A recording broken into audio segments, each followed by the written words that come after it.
Hey people, and welcome to this video. In this video, we'll be working on the grade 12 Mathematics Paper 2 for September 2023. This paper is specifically from the Mpumalanga province, and the marks allocated is 150 marks, and you have 3 hours to finish this paper. Okay, the instructions as usual. Remember to round off to 2 decimal places unless stated otherwise, and the diagrams are not necessarily drawn to scale. Okay, with that being said, let's get into this video.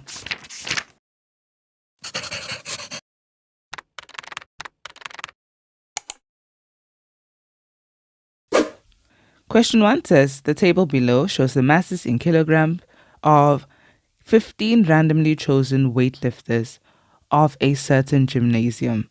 So they give us the weights and they want us to calculate the mean mass of the weightlifters. But do you see that in the second question, they're asking for the standard deviation. So it will be better to input this data into our calculator so that we can find both of these values. So on our calculator, we're first going to press mode. And then after pressing mode, we're going to go for the option that says stat. So mode and then stat. And then you will see the option 1 VAR. So let's go for this option. And now you can go ahead and input your X values. Once the data is in, you're going to press AC, Shift, and 1. Okay, so AC, Shift, 1. And now our data is recorded. And now we're going to see 5 options: type, data, sum, variable, and min-max. So you're going to go for variable. Okay. So it'll say VAR, and then once you go for that, we'll be able to see the mean. Okay, so the mean looks like that. So we can see that our mean is, and we get 99.67, and that is our mean. And this, of course, is in kilograms because that is the unit of measurement of the masses. Okay, so that is our answer. Moving on to the next question. Question 1.2 says, calculate the standard deviation of the masses of the weightlifters. Okay, so now we just need to find the masses. So you can press Shift 1, again go for VAR, and then this time we're going to go for the standard deviation. And that standard deviation is equal to 14 point, and you see that 5 will round that up to a 6. So that's 14.06 kilograms. And that is our answer. Question 1.3 says, what percentage of the weightlifters fall in the featherweight division if the criteria is that your mass must be below 1 standard deviation below the mean? Okay, so they have this division and it's called the featherweight division. And the requirement to be in this category is that your weight must be less than, so below 1 standard deviation below the mean. So let's go ahead and look at 1 standard deviation below the mean and see what that looks like. So it means that we are looking at the mean and then we're just going a standard deviation lower than the mean. So move 1 standard deviation below the mean, meaning we're going to subtract by a single standard deviation. Okay, so this is mean minus standard deviation. That is the 1 standard deviation below the mean they're referring to. Now, if the weightlifters' weights fall below this amount, then they are in the featherweight division.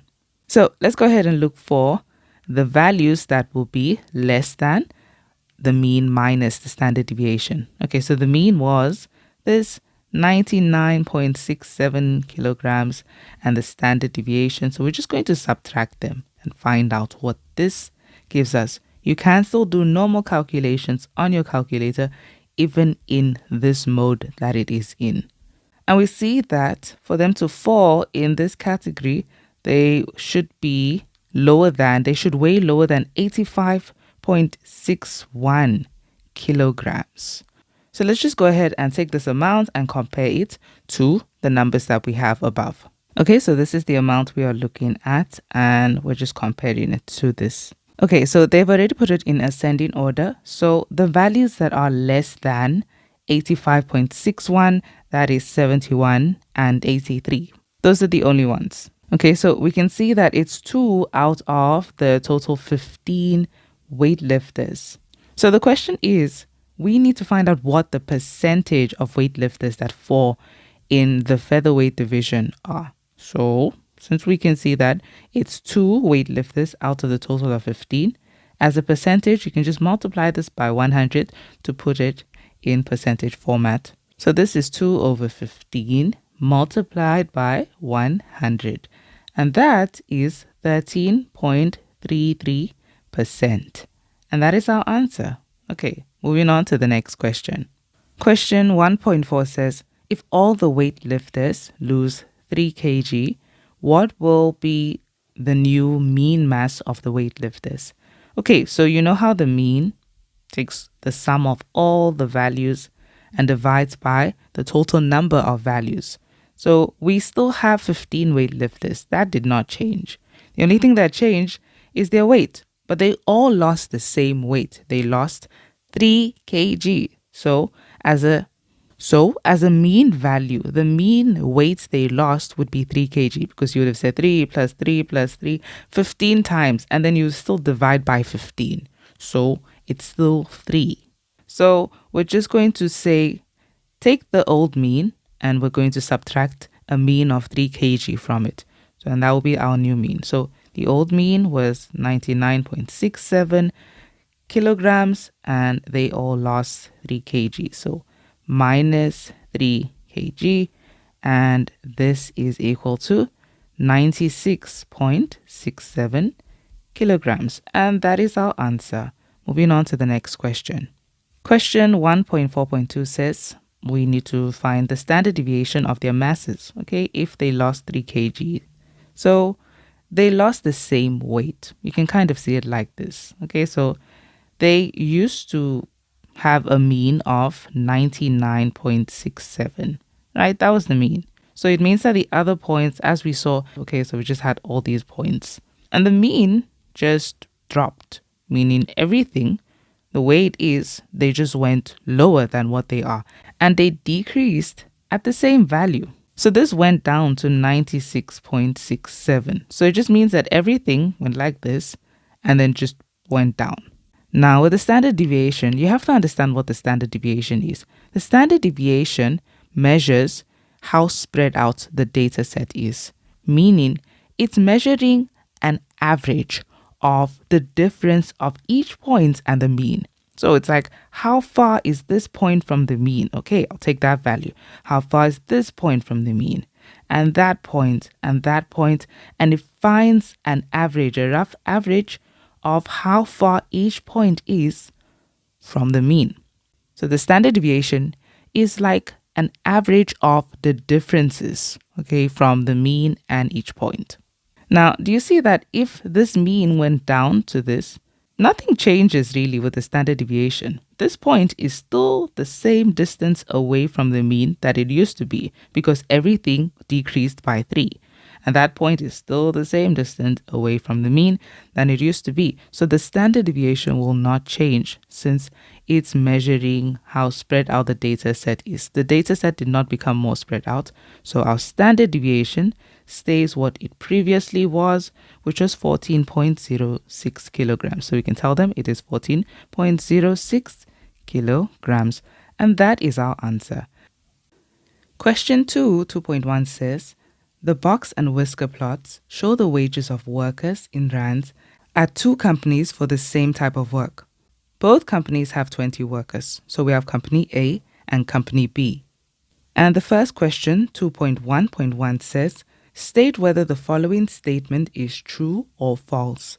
All the workers at company A earn more than 25% of the workers at company B. Now, let's look at the box and whisker diagram. With company B, the minimum wage is 100 Rand. And with company A, the minimum wage is 200 Rand. And for this same wage, company B's Q1 is at 200 Rand. So this means that 25% of the workers at company B earn 200 Rand or less. So unless they didn't really mean that at company A, we have workers or the minimum wage of a worker is 200 Rand. Unless it was less than 200, then yes, we could say this is true that all the workers at company A earn more than 25% of the workers at company B. Because the reason I can't really say yes completely is because we have workers here. Okay.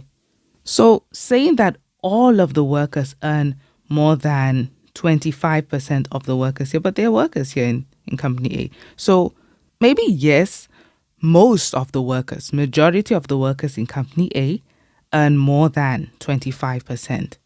Okay, so I wouldn't say that, I wouldn't be able to confidently say that this is completely true, since we do have workers here earning the same amount as workers in Q1. So it's not necessarily all of them.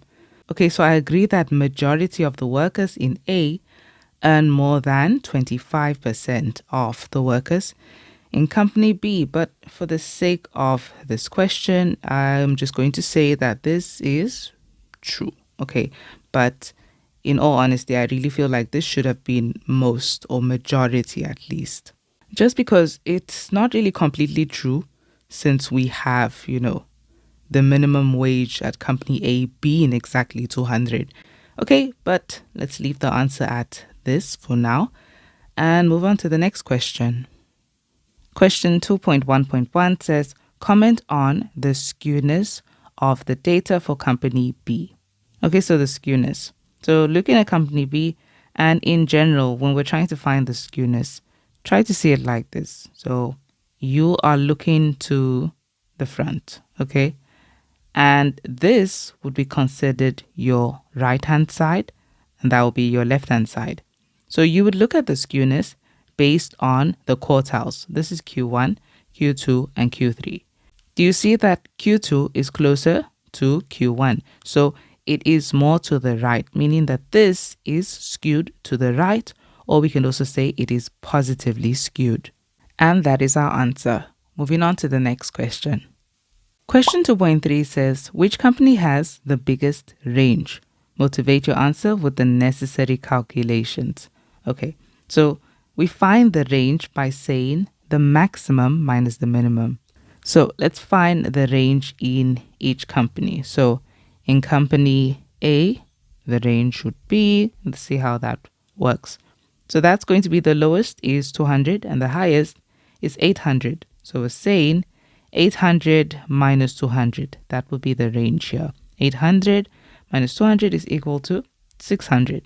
Okay, the range of company A is 600 and the range of company B, let's see what that is going to be. So the range of company B, we're going to also say it's maximum minus the minimum. So that is a maximum of 600 minus a minimum of 100. So that is 600 minus 100, which is 500. And you can see now that the biggest range is company A. So we can finally conclude that it is company A that has the biggest range. Okay, and that is our answer. Moving on to the next question. Question 2.1.4 says, how many workers at company B earn more than 200 Rand? Okay, remember that they told us how many workers there are at these two companies, right? There are 20 for each.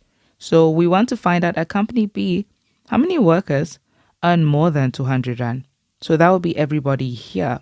So what we can do is find out how many workers are here.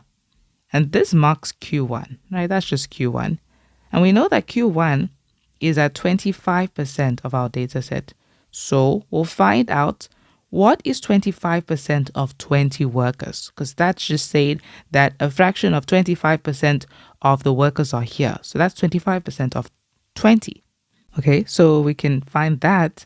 And then this over here, because they want to know how many workers earn more than 200 Rand. So that is everything here.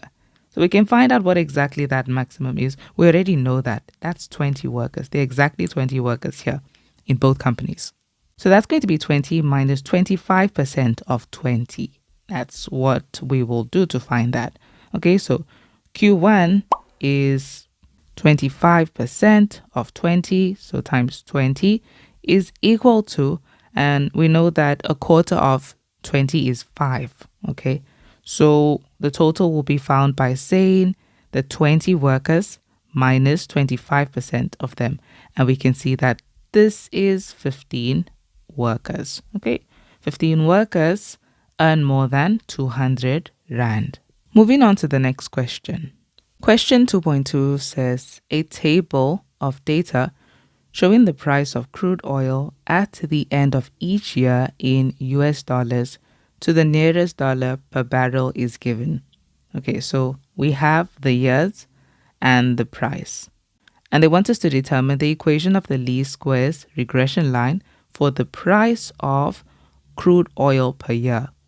Now, the equation of the least squares regression line is y equals a plus bx. So all we need to find is the value of a and the value of b. And then we would have this equation. So on our calculator, you can just put this back on comp.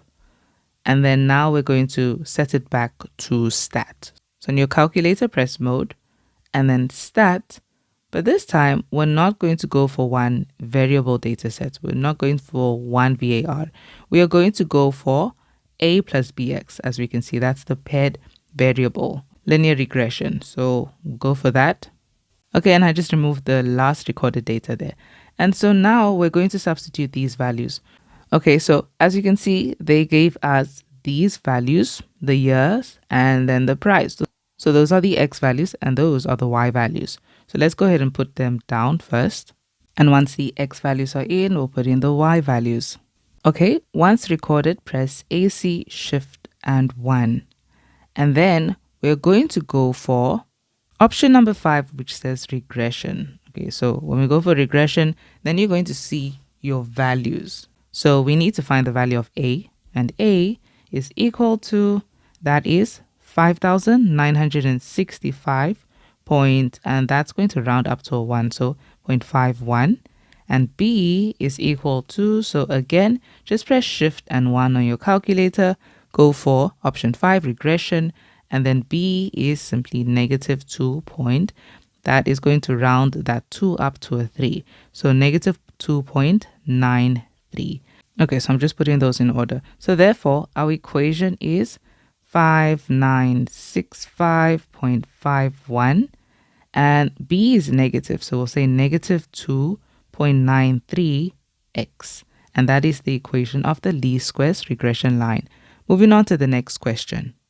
Question 2.2.2 asks for the value of the correlation coefficient. So we will find that correlation coefficient R in the same place that we find A and B. So on our calculator, you can just press Shift 1, go for regression again, and there we go. That's our correlation coefficient. It is negative 0.4, and that rounds up to a 9. So that is our answer. Question 2.2.3 says, use the calculations to predict the price of crude oil in US dollars per barrel at the end of 2018. And then we need to discuss the validity of the answer that you obtained by using your answer in 2.2.2. So we need to first find what exactly the price of crude oil will be in 2018. Seeing that 2018 is a year, so that is an x value, we'll substitute it in place of x in this equation. And then we need to tell them how valid that answer is. So based on the correlation coefficient. So we'll look at the strength. Okay, we'll comment on the correlation. So in place of x, we're just going to substitute 2018. And let's go ahead and find out what the price of crude oil will be in dollars. Okay, so this is $52.77. So this is what we have. And now we need to tell them how reliable this data is. So we're commenting on the relationship of our variables, okay, the x and the y values, based on the correlation coefficient. So looking at that, and here's a diagram for the correlation coefficient, so you can just keep this in mind. So based on this, we can see that our correlation, first of all, is negative. So we know it's negative, But we also know that because it is in between, okay, the absolute value of r, of course, is in between 0.39 all the way to 0.69, that this is moderate, okay? It's not a strong correlation or weak correlation. It's a moderate correlation. And so how valid is this data? How valid is this prediction? Well, the prediction will just say that it is moderately valid, okay? Okay, so moderately reliable or valid. And that is our answer. And that is it for question 2. Question 3 says, in the diagram A, 2 and 6, B, 11 and 1, C, -1 and -3 are vertices of triangle ABC. Point D is shown in the diagram such that BD is perpendicular to BC. N is the x-intercept of BC. Angle AON is theta, as we can see over there. And the first question says, 3.1, if the gradient of BC is 1 over 3 and the gradient of AC is 3, calculate the x-coordinate of N. Okay, so N lies on BC, and they told us the gradient of BC. It's 1 over 3. So we could find its equation, but we wouldn't have to find the entire equation. We would just need to find the unsimplified equation, and then we could find N. N is the x-intercept. At the x-intercept, the y value is equal to 0. So once we are finding the equation of that line, we can simply substitute y equal to 0. So here's the equation. We can use this formula y minus y1 equals the gradient times x minus x1. And so we're saying y minus, let's take a point on BC. Which point would be easier to take? Let's go for C. And so we're saying y minus y1 is -3. So that's going to be y minus -3, which becomes a plus 3, is equal to the gradient of BC, which is 1 over 3, multiplied by x minus x1. And x1 is -1. So that is minus -1, which is plus 1. Okay, so this is what I mean by the unsimplified equation. At this point, you don't have to simplify further since our goal is just to find n. N is the x-intercept. So it's at the point where y is equal to 0. So in place of y, we just say y equals 0. So this is now 0 plus 3 equals, and we can distribute at this point. So that's 1 over 3x, and that is plus 1 over 3. And we're just trying to solve for x. So this means 1 over 3x is equal to, and this is going to be 3, and that comes over to become minus 1 over 3. 3 minus 1 over 3 is the same thing as saying 9 over 3. So that's 8 over 3. So 8 over 3.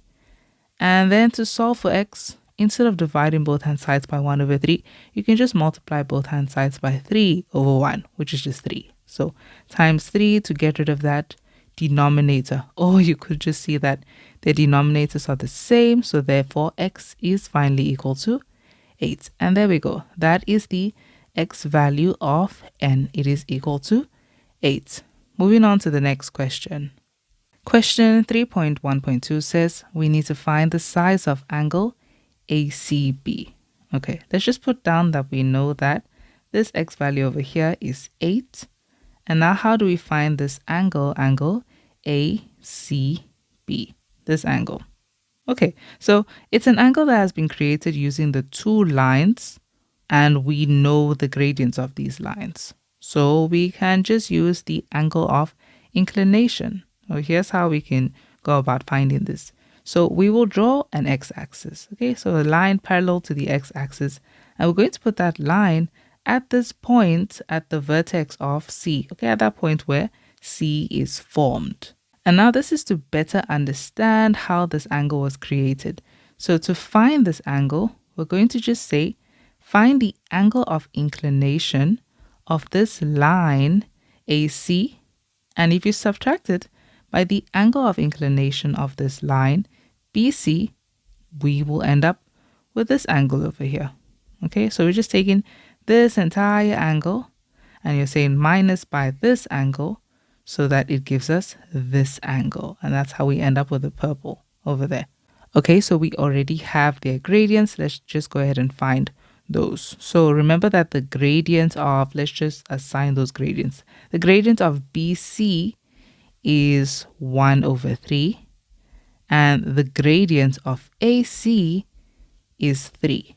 So with that being said, we're saying the angle of inclination of AC minus the angle of inclination of BC. So let's go ahead and use the gradients to find their angle of inclination. We don't have to find the final value. We're just going to find an expression for their angle of inclination. So here with BC, to find the angle of inclination in general, we say tan theta is equal to the gradient. So in this case, it's going to be equal to 1 over 3. So theta of BC, that is equal to 1 over 3. And then to solve for BC to find out what it is, we are going to use the second function of tan on both hand sides of the equation. So on our calculator, we'll say shift tan of 1 over 3.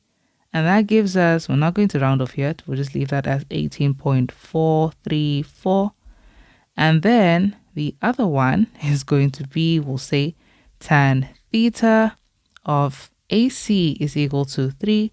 And then theta of AC is equal to, and again, we're going to say shift tan of this time 3. Okay, that's 71.565. Okay, 71.565, and we're not rounding off yet. And they're both in degrees. And now we can finally say that to find this angle ACB, we'll say that ACB is found by taking theta of AC. So that is 71 point that. So we can just say 71.565 minus the angle of inclination of BC. So that's 434, and that keeps going. Okay, so let's go ahead and find out what that is on our calculator. So we're saying this shift tan of 3 minus shift tan and then 1 over 3. Just so it gets us to that decimal point. Okay, so this is equal to, we'll round off to 2 decimal places. So that is 53.13 degrees. And that is the size of angle ACB. Moving on to the next question. Question 3.2 says, determine the equation of AC. Okay, so we already have the gradient of AC. So we're just going to find the equation by substituting 1 point on AC. So we can take this point again, C, -1 and -3, and we know that the gradient of AC is 3. So you can say y equals mx plus c, but I'm just going to go with y minus y1 is equal to the gradient of 3 times x minus x1. And then we're substituting this point C, which was -1 and -3. So this is going to be y plus 3 is equal to, and then 3 multiplied by x minus -1, which becomes a plus 1. So this means 3x plus 3, and then we transpose that 3. And so y is finally equal to 3x, and that is the equation of AC. Moving on to the next question. Okay, question 3.3 says, if it is further given that point D lies on AC, produce such that, okay, so in this case, we can just use the diagram. Let's bring the diagram down first. Okay, so it is given that we have point D, which lies on AC. So AC is produced, okay, so it's extended like that. And so point D is on line AC, okay, the extension. And they tell us that BC is perpendicular to BD, as they have already said here. So these two lines are perpendicular. And the question is to calculate the coordinates of D. Okay, so let's just see, how can we find D? D is unknown right now, so we can just call it X and Y. So looking at that, how do we find D? So with D, you see that it is the point of intersection of the line AC and the line BD. So if we have the equations of these two lines, we can find what exactly that point D is. So with AC, we have the equation of AC, we just found it previously. It's 3x. And so all we have to find is the equation of line BD. Okay, so how do we find the equation of line BD? We don't have 2 points, so the gradient can't just be found by using the gradient formula. However, we know that BD is perpendicular to BC. So what is BC's gradient? They told us, and that's actually still here, the gradient of BC is 1 over 3. So if the gradient of BC is 1 over 3 and these are perpendicular, it means the gradient of BC multiplied by the gradient of BD, that they would give us -1 since the lines are perpendicular. Okay, so this being 1 over 3 multiplied by the gradient of BD, which is -1. And so to find the gradient of BD would simply just say -1 divided by 1 over 3, which is -3. So we have the gradient of BD, and we would need the equation of BD, because if we find that equation, we equate both of them and they will give us D. So let's find that equation. So we'll say y minus y1, and in this case, our x1 and y1 are 11 and 1. So that's x1 and that's y1. So that is y minus 1 is equal to our gradient of -3 multiplied by x minus 11. Okay, so the equation of BD is, we're going to distribute here, that's -3x and positive 33. And so y equals, we'll transpose the -1, so it becomes +1. So y equals -3x plus 34. Okay, so that's the equation of BD. If this is the equation of BD, and we know the equation of AC is 3x, y equals 3x, let's just equate them to find their point of intersection D. So y equals y, and so we're just saying 3x equals -3x plus 34.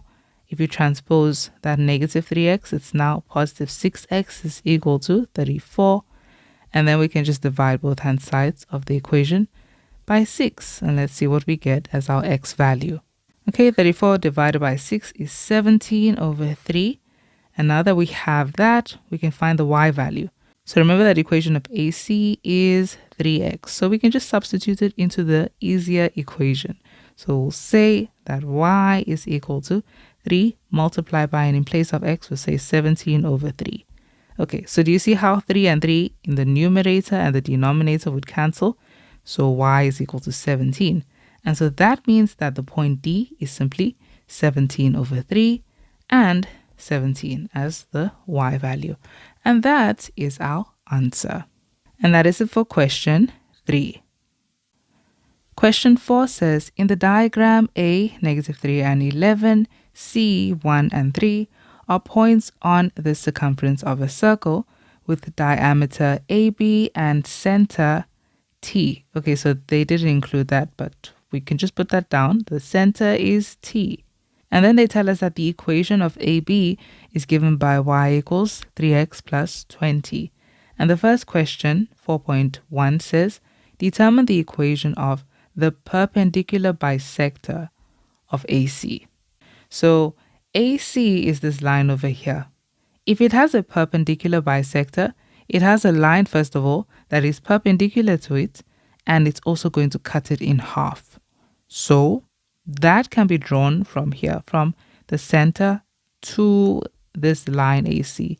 And so this is going to be perpendicular first to AC, and it's cutting it in half. And you can see that this is that Euclid theorem where the line from the center of the circle perpendicular to the chord, that it bisects the chord. Okay, but the whole point is for us to find the equation of this perpendicular bisector, we know first of all that this line is perpendicular to AC. Okay, so their gradients, we know the relationship between their gradients. So if you find the gradient of AC, then we can find the gradient of the perpendicular bisector. Another thing is that it bisects this line, meaning where it cuts it, this will now be the midpoint of the line. So they've given us two pieces of information. We can find the gradient of this line, and we can actually find a point on the line. The point on the line is this midpoint of AC because this line bisects AC. Okay, so that's a point on the line. So we've got the gradient and a point, and we can find the equation of that line. So let's go ahead and start by finding the gradient of this perpendicular bisector. So we'll do that by finding the gradient of AC.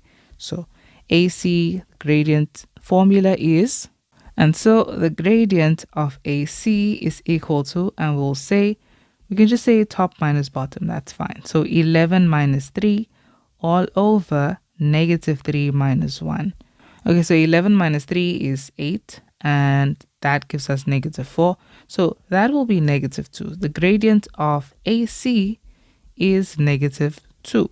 So the line perpendicular to AC, okay, that perpendicular bisector, the gradient of that would be positive 1 over 2. So we have the gradient, and now to find the equation, we just need 1 point on this line, which is going to be the midpoint. So let's find the midpoint of AC now. So AC, its midpoint, the midpoint formula looks like this.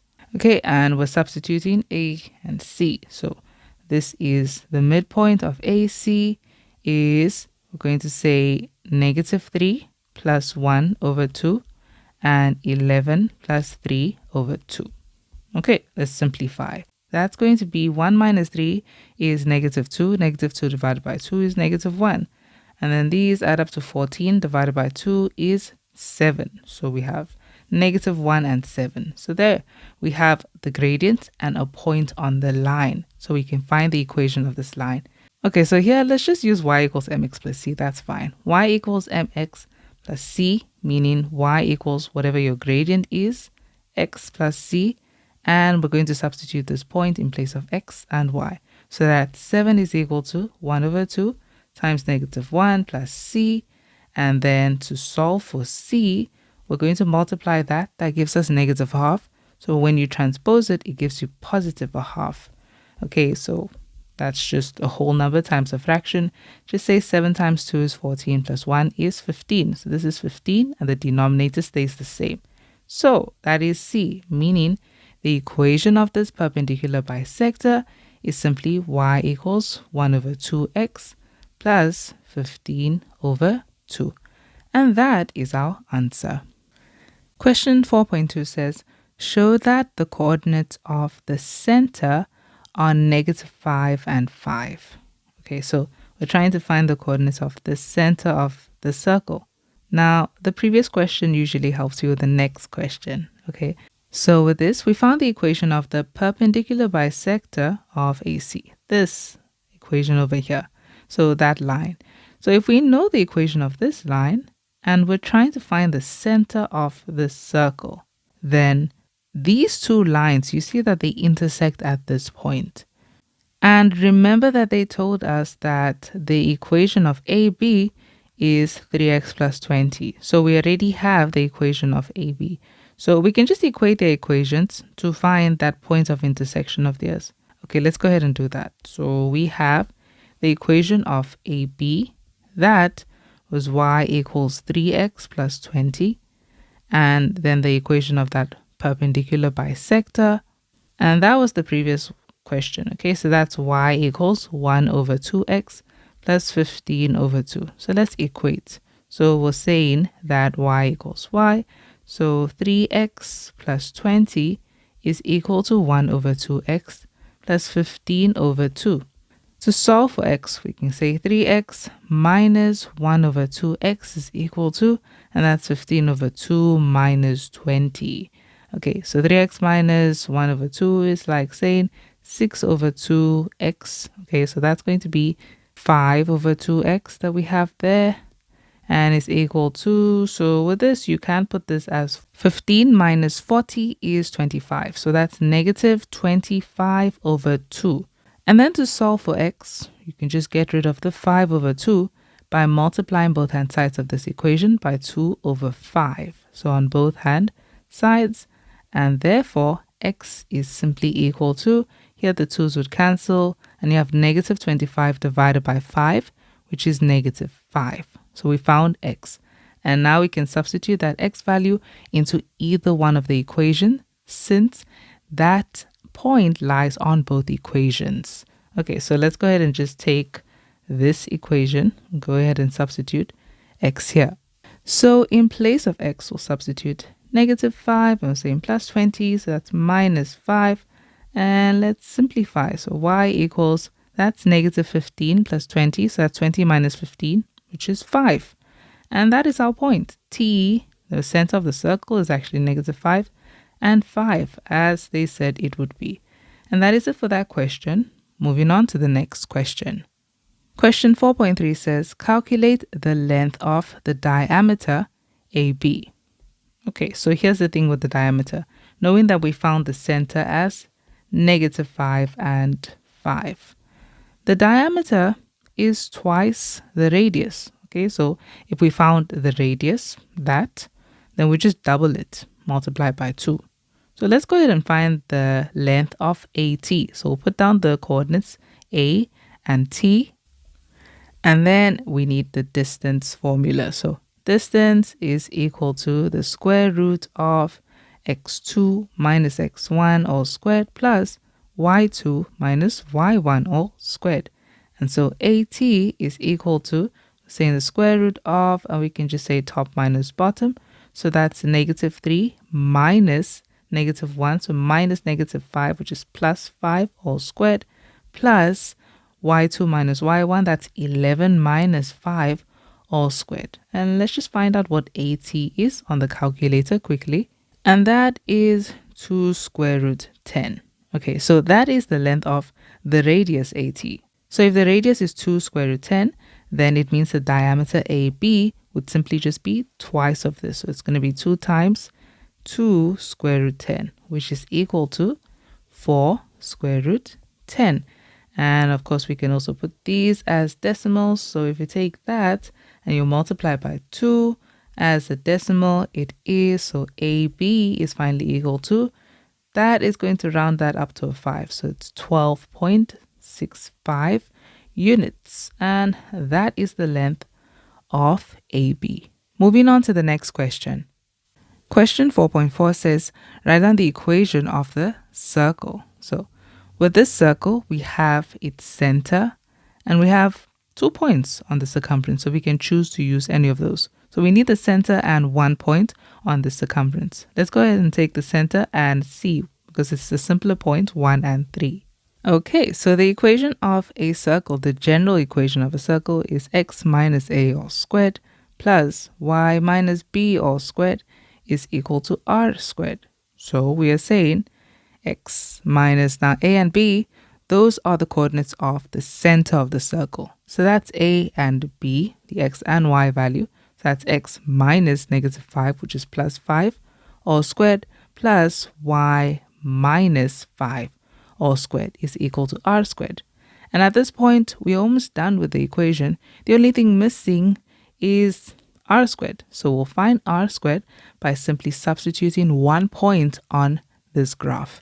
And that is this point C. So that's going to go in place of x and y. So we'll say 1 plus 5 all squared plus 3 minus 5 all squared is equal to r squared. So let's just see what that gives us. That is 6 squared, which is 36. And 3 minus 5 is negative 2. And then that's 4. So do you see that that's going to give us 40? So r squared is simply equal to 40. And now we can go ahead and take that and substitute it back into the equation, which was almost complete. So we're taking this as it is, but in place of r squared, we'll say 40. And there we go. That's the equation of the circle. Moving on to the next question. Question 4.5 says, the tangent to the circle at A cuts the y-axis at 0 and P. Okay, calculate the numerical value of P. So there's a tangent to the circle at A. So here's our tangent, for example. We have a line like that and touches the circle once. And it intersects here at this point 0 and P. And they want us to just find that value of P. Okay, so what do we know about this tangent? Well, we know that the radius and the tangent are perpendicular at their points of contact. So if we can find the gradient of this radius, then we would know that the gradient of the radius multiplied by the gradient of the tangent give us negative 1. And so we'll be able to find the gradient of the tangent. And then we also have a point on this tangent. So we can actually find the equation of the tangent. And once we find the equation of the tangent, then we will just find the y-intercept. And that will be p. So first thing we need to do is find that gradient. But here is the thing. We don't have to actually find the gradient because you remember that we have the equation of line AB. That is 3x plus 20. So the gradient is 3. We know the gradient of this. So the gradient of the tangent, because it's perpendicular to that line AB, so that means that the gradient of the tangent would be, if the gradient of the radius is 3, the gradient of the tangent is negative 1 over 3. Okay, you swap the numerator and denominator, and then you multiply that number by negative 1. Okay, so we have the gradient of that tangent, and we also have a point on the tangent. It's A, since it is a tangent at A. So we can substitute that into the equation of the tangent. So that's y minus y1 equals our gradient, negative 1 over 3, times x minus x1. Okay, and that point A was negative 3 and 11. So substituting this point, 11 is our y1 and negative 3 is our x1. So that's y minus 11 equals negative 1 over 3 times x minus negative 3, which is plus 3. Okay, so at this point, I'm not going to just simplify. There's no need to do that. We're simply trying to find that value of p, okay? And we know that the point is 0 and p. So in place of x, just substitute 0. And in place of y, substitute p. Okay, so in place of y, we're saying p, that's p minus 11 is equal to negative 1 over 3. And in place of x, we just say 0. So that's 0 plus 3.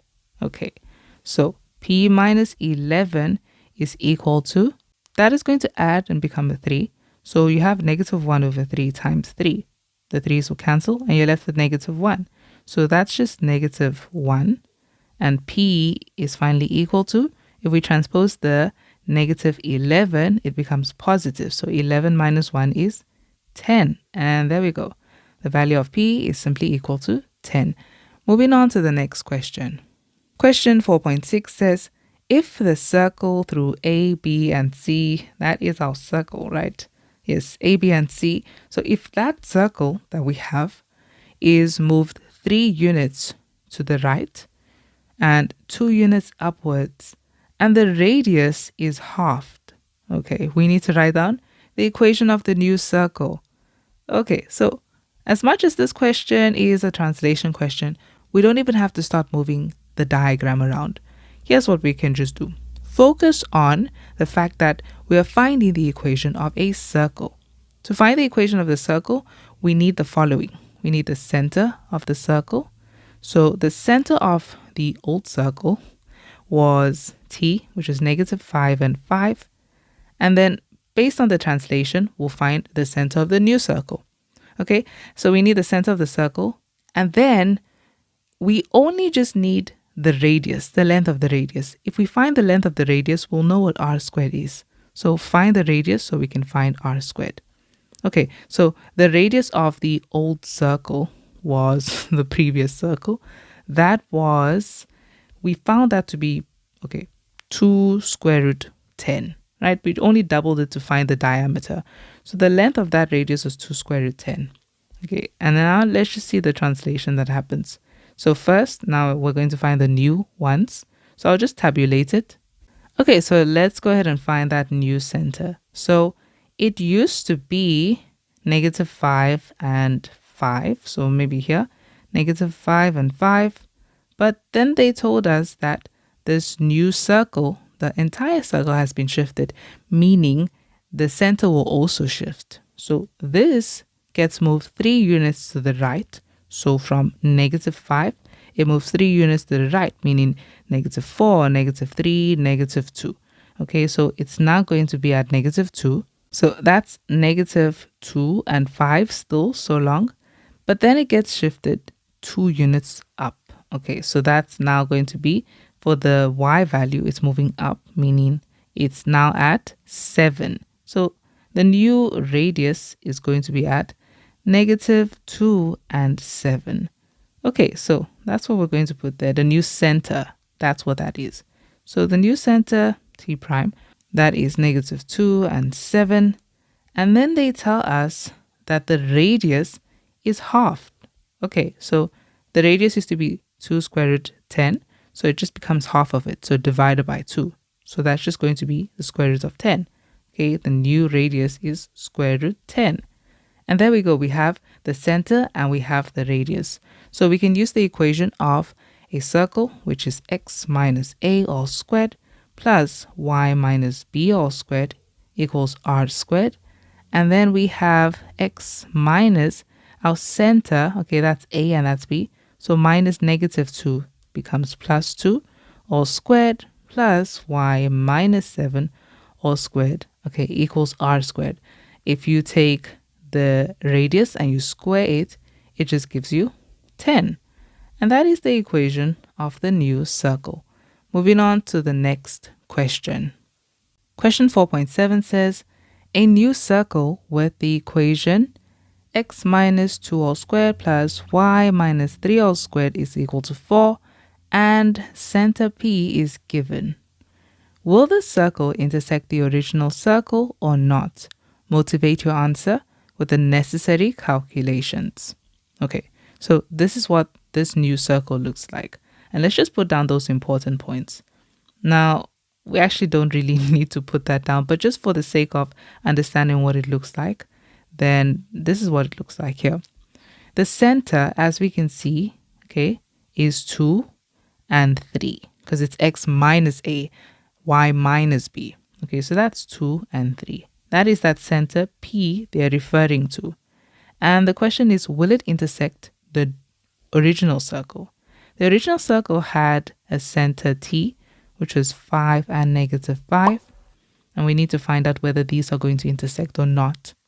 Here's the thing about circles and how they intersect or do not intersect. So if we're looking at two circles, we're going to look at the scenarios. We can have circles not intersect. And if circles do not intersect, this is what we will find out about these circles. That if you found the radius of the first circle and found the radius of the second circle, you will notice that the distance between their points, because we'll have their coordinates, right? The distance between them is going to be greater than the addition of the radius of the first circle and the radius of the second circle. Okay, and that makes sense. So in this case, it will not intersect. Okay, so this is the case for not intersecting. And then if you had, again, these two circles and they intersect. So here's what's going to happen. They can intersect once, okay, at one point, but it's still an intersection. In this case, the radius of the first circle, we found that R1, and the radius of the second circle, look at how that compares with the distance of those points, those center. You will notice that the distance would be exactly the same as the radius of the first circle plus the radius of the second circle.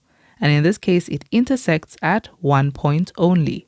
And here's the third case scenario. You could have a situation where these intersect at two places. Okay, so if they intersect at 2 points, then this is what we have going on here. The radius of the first circle and the radius of the second circle, you'll see that they will overlap like this. So this would mean that if you found the distance between them, that the distance now would be less than the addition of these radiuses, because you're saying this from here to that circumference. Those lengths added together, they will be bigger than this distance. So in this case, the distance will be less than the radius 1 plus radius 2. And in this case, it intersects at 2 points.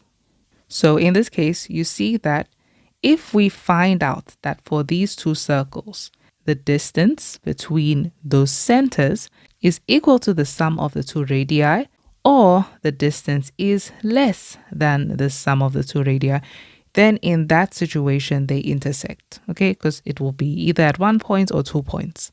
So we need to check for where the distance is either less than or equal to the sum of our radii. Okay, let's go ahead and do that. So we just need to find two things, the distance and the sum of these radii. Okay, let's take our circles. Okay, and I just realized I said 5 and negative 5. It's negative 5 and 5. Okay, so that's what we have. So we just need to find that distance and the sum of the radii. So let's go ahead and find the distance. So we're saying that PT, the distance, is the square root of, and we're just going to substitute. So x2 minus x1. So we can just say negative 5 minus 2 all squared plus 5 minus 3 all squared. And let's find PT. And this is equal to the square root of 53, which as decimals, this is 7.28. We can round off to 2 decimal places because we'll just round off both values to 2 decimals. So we know what that is. And now let's find the sum of the radii. So what is the first radius? I'll just go ahead and just call it TA, okay, because it went to A. So TA. So we're saying AT, we're going to just call it AT, plus the second radius, the radius of this circle. So AT, we already knew from the previous question. That is, remember, 2 square root 10. So 2 square root 10 plus this radius. Now they gave us the equation of this circle. So we know that, okay, r squared, that is r squared, is equal to 4, meaning r is equal to 2. So we'll add there, plus 2. And so this is just 2 plus 2 square root 10. And we can just find out what this is as decimals. And that is 8.32, rounded off to 2 decimal places. And now we can compare these values. You see that 7.28 is less than 8.32. So the distance is less than the sum of the radii. So that would mean that they do intersect, okay, because that distance is smaller than the sum of those. Okay, so they intersect at 2 points like we have over here in this scenario. So we can go ahead and tell them that they do intersect. Okay, so conclusion, the circle will intersect the original circle. And that is our answer. And that is it for question 4. Question 5.1 says, if theta is a reflex angle and tan theta equals negative 3/4, determine without the use of a calculator and with the aid of a sketch the value of sine theta. Okay, so this is a trig diagram question, and we need to figure out where our terminal arm is or where our radius will lie. So they tell us that theta is a reflex angle. So a reflex angle is an angle that is greater than 180 degrees but less than 360 degrees. So from this, you'll see that if it's greater than 180 degrees, here's 180 and then there's 360. So it's going to lie, it could either lie in the third or the fourth quadrant. So let's just look at the other piece of information they give us, which is that tan theta is equal to negative 3/4. So this means that tan is negative in this particular quadrant. We know that tan is positive in this quadrant, so it's not this, but it is negative in this quadrant, so it's going to lie in the fourth quadrant. Okay, so let's draw our terminal arm there. Okay, so since it is here, what we're just going to do now is substitute our sides that we have. So they say that tan theta equals negative 3/4. Let's focus on the values first. We're going to put down 3 and 4. Remember that tan in soccer toa is a toa part. So looking at where theta is, remember we're measuring from here, it's this reflex angle, okay?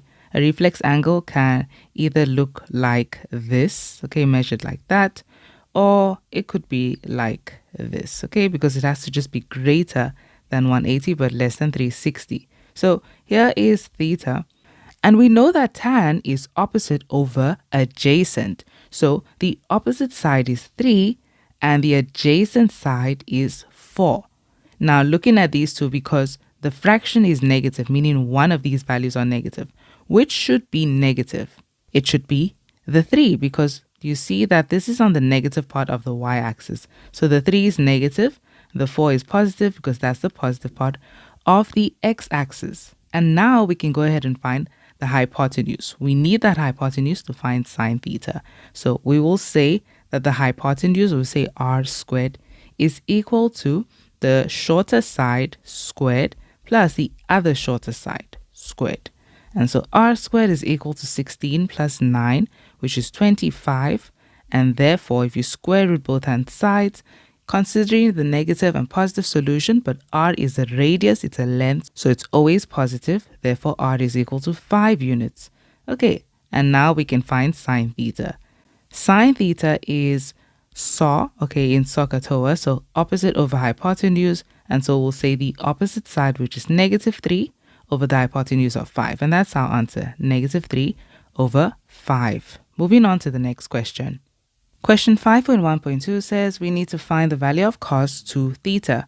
So we can use double angles for this one, and you can use your formula sheet. So I'm going to expand it to something that has sine theta since we already have this. So we can extend this to 1 minus 2 sine squared theta.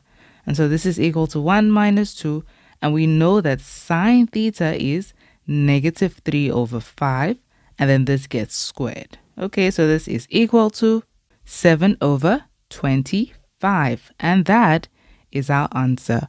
Moving on to the next question.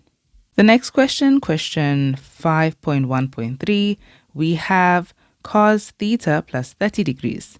Now we can see that 30 degrees is a special angle. So we can go ahead and use the compound angle expansion for this. So this is cos A plus B. Okay, so this is going to be equal to cos of that first angle, theta, cos of the second angle, 30 degrees. And then because it's a plus, it will change to minus. And then sine theta, sine 30 degrees. Okay, so this is equal to, now we can just from the diagram, cos theta is equal to, it's the adjacent over the hypotenuse. So that is 4 over 5. So we're saying 4 over 5 multiplied by cos 30 degrees. So you can use your triangles or your circle or the calculator. Cos 30 would be the square root of 3 over 2. And then minus sine theta, which we already know to be negative 3 over 5. So times negative 3 over 5. And then times sine 30 degrees, which is a half. And we just have to find our answer. Okay, so numerators here multiply, and we have 4 square root 3. 5 times 2 is 10. Then this is just going to become positive because you're saying negative times positive is negative. And then that minus is going to multiply in, okay, to that negative value. So it becomes plus, and we have 3 times 1 is 3. Over 5 times 2 again is 10. Okay, so you see they're over the same denominator.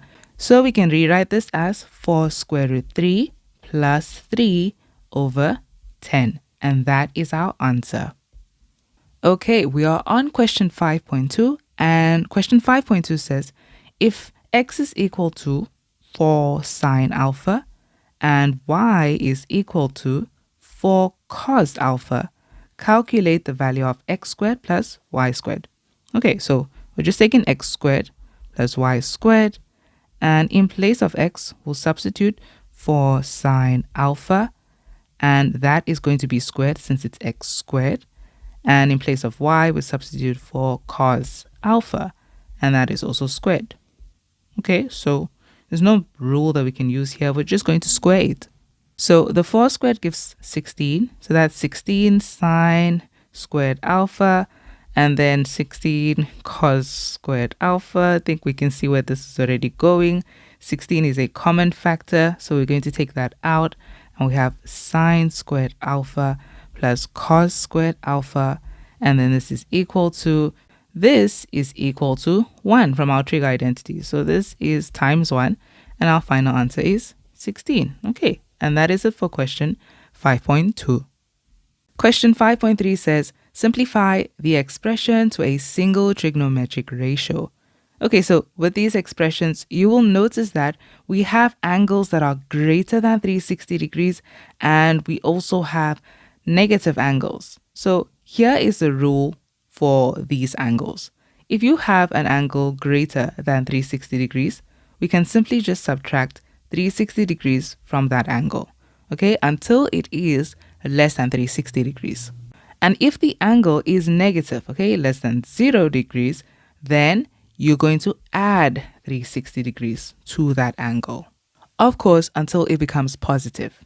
Okay, so here with this, how we'll simplify this is, we have sine 900 degrees minus x. So that 900, we're going to subtract 360 degrees from it. But when we subtract 360 degrees the first time, you see we get 540 degrees. That's not enough. We need to subtract again. So minus 360 degrees until it gets to an angle that we can better understand. So that simplifies to sine 180 degrees minus x.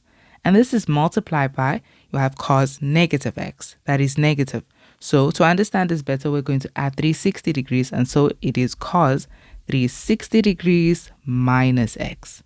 And then here we have minus sine and then x minus 180 degrees. So we're going to take negative 180 degrees because that angle is negative, and we'll add 360 degrees to it.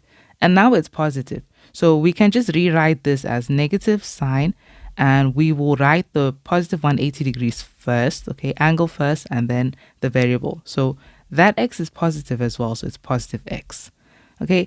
And then this side, we're not really doing any adding of 360 degrees or anything like that.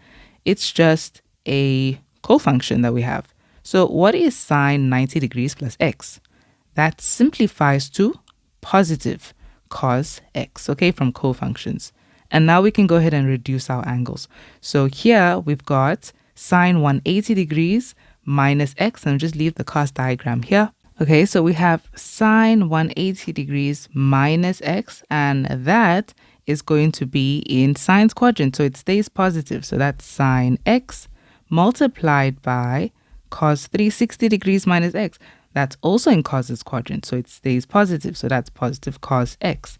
Then we have minus, and now this is sine 180 degrees plus x, which is in tan's quadrant. So it's going to become negative. So yes, we have this negative here, but that changes to negative sine x, and then multiply by cos x. Okay, so we're just going to simplify there, and then we're fine with that. Okay, so let's look at this now. This is equal to, these two multiply, they're still positive, so this is still sine x, cos x. But then these two multiply and become negative, and then that negative is going to multiply in to make them positive. So this simplifies to positive sine x, cos x. Okay, so we have like terms, and when they get added, they become 2 sine x, cos x, and this is the double angle rules expansion for sine 2x. So this simplifies to sine 2x, and we will see this, of course, in our formula sheet. So that is our answer. That is the single trigonometric ratio it simplifies to. Moving on to the next question. Question 5.4 says, given the following identity, and we've been given sine 7x plus sine x over 2 cos 3x is equal to sine 4x. And 5.4.1 says, prove the identity. Okay, so straight away we can see that we're going to use the left-hand side. So let's rewrite the left-hand side. Okay, so with this identity, there are many ways that you could go wrong, but you need to focus on the actual goal. And the goal is to get it to look like this, sine 4x. So what we'll notice about that is, first of all, it's sine, but it also has 4x, okay? So yes, I can see that it's sine, and I would love to focus on trying to make everything in terms of sine, okay? But the problem with that is, if you try too hard with that, you may end up changing the angles. So if it does not say sine and include a 4x, you end up with maybe sine squared of x or sine squared of 2x or even 3x. And that's not the point. That's not the goal. We need it to look like this. So rather than focusing on trying to make everything sine, let us focus on the angle. Okay, so at the end of the day, it should say 4x for that angle. So let's look at the angles we have here. We have 7x and we have x and then 3x. So here's what we can do about this. We can express this sine 7x as sine, And we need to incorporate a 4x there. So we're going to say 4x plus 3x. And that's good because you see that we have 3x over here. So that is a good idea to leave it like that. And then for the x, you see, if we just leave that as sine x, there's nothing to relate it to because now you've got a sine, you've got 4x, you've got 3x, you've got 3x, and then the x will just be lost. So that needs to change as well. Okay, so here's the thing about x. We can actually change x to something that's going to have 4x and 3x. And that would be, so we have sine 4x minus 3x. And there we go. Now, these two, we know that there's going to be one term once we apply the compound angle formula for this. There's going to be one term that will cancel because you've got a negative here and you have a positive. Okay, so this is looking good. And then I'm not going to change that. The reason why is because if we have a positive and a negative here, we're also going to have cos 3x at some point. So that, I will allow that to cancel with that denominator. So we have 2 cos 3x. Okay, and now we can go ahead and expand that. So using compound angles, that becomes sine 4x cos 3x, and it stays plus, and then it's cos 4x sine 3x. Okay, and then this one would change to positive sine, well, really just the same thing over here, sine 4x cos 3x, but then the sign changes to negative. So again, it's just negative cos 4x sine 3x. Okay, so that's what we have now. And then all over 2 cos 3x. So now we know that something's going to cancel here. It's going to be whatever was negative and it's going to cancel with a positive. So this is cos 4x and sine 3x. It's going to cancel with this cos 4x and sine 3x multiplied like that. And now these two are like terms. So they will become 2 sine 4x cos 3x. And you see how that will cancel with that 2 now. So that goes all over to cos 3x. And then the 2 and 2 cancel. And the cos 3x and the cos 3x cancels. And our answer is indeed sine 4x. And we have the right hand side. And that is our answer. Moving on to the next question.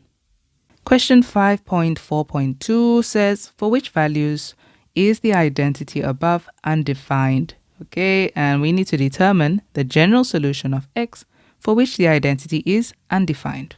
Okay, so an expression will be undefined if its denominator is equal to 0. So here we see that the denominator is 2 cos 3x. So if 2 cos 3x is equal to 0, then it is undefined. So they're asking us to find the general solution of this trig equation. Okay, so to find the general solution, let's get cos 3x on its own. So we would divide both hand sides by 2, and that will simply just be cos 3x is equal to 0. And now we can go ahead and solve. So let's find our reference angle first. So the reference angle will be found by transposing cos, or using the second function of cos, the inverse of cos, on both hand sides of this equation. So that will be our cos of this, which will cancel the cos function, and of course our cos on this side of 0. So on our calculator, we'll say shift cos and 0, and we know that that is 90 degrees. So our reference angle is 90 degrees, and now we can solve for x. So you always take whatever was in front of that cos function, right? This is 3x.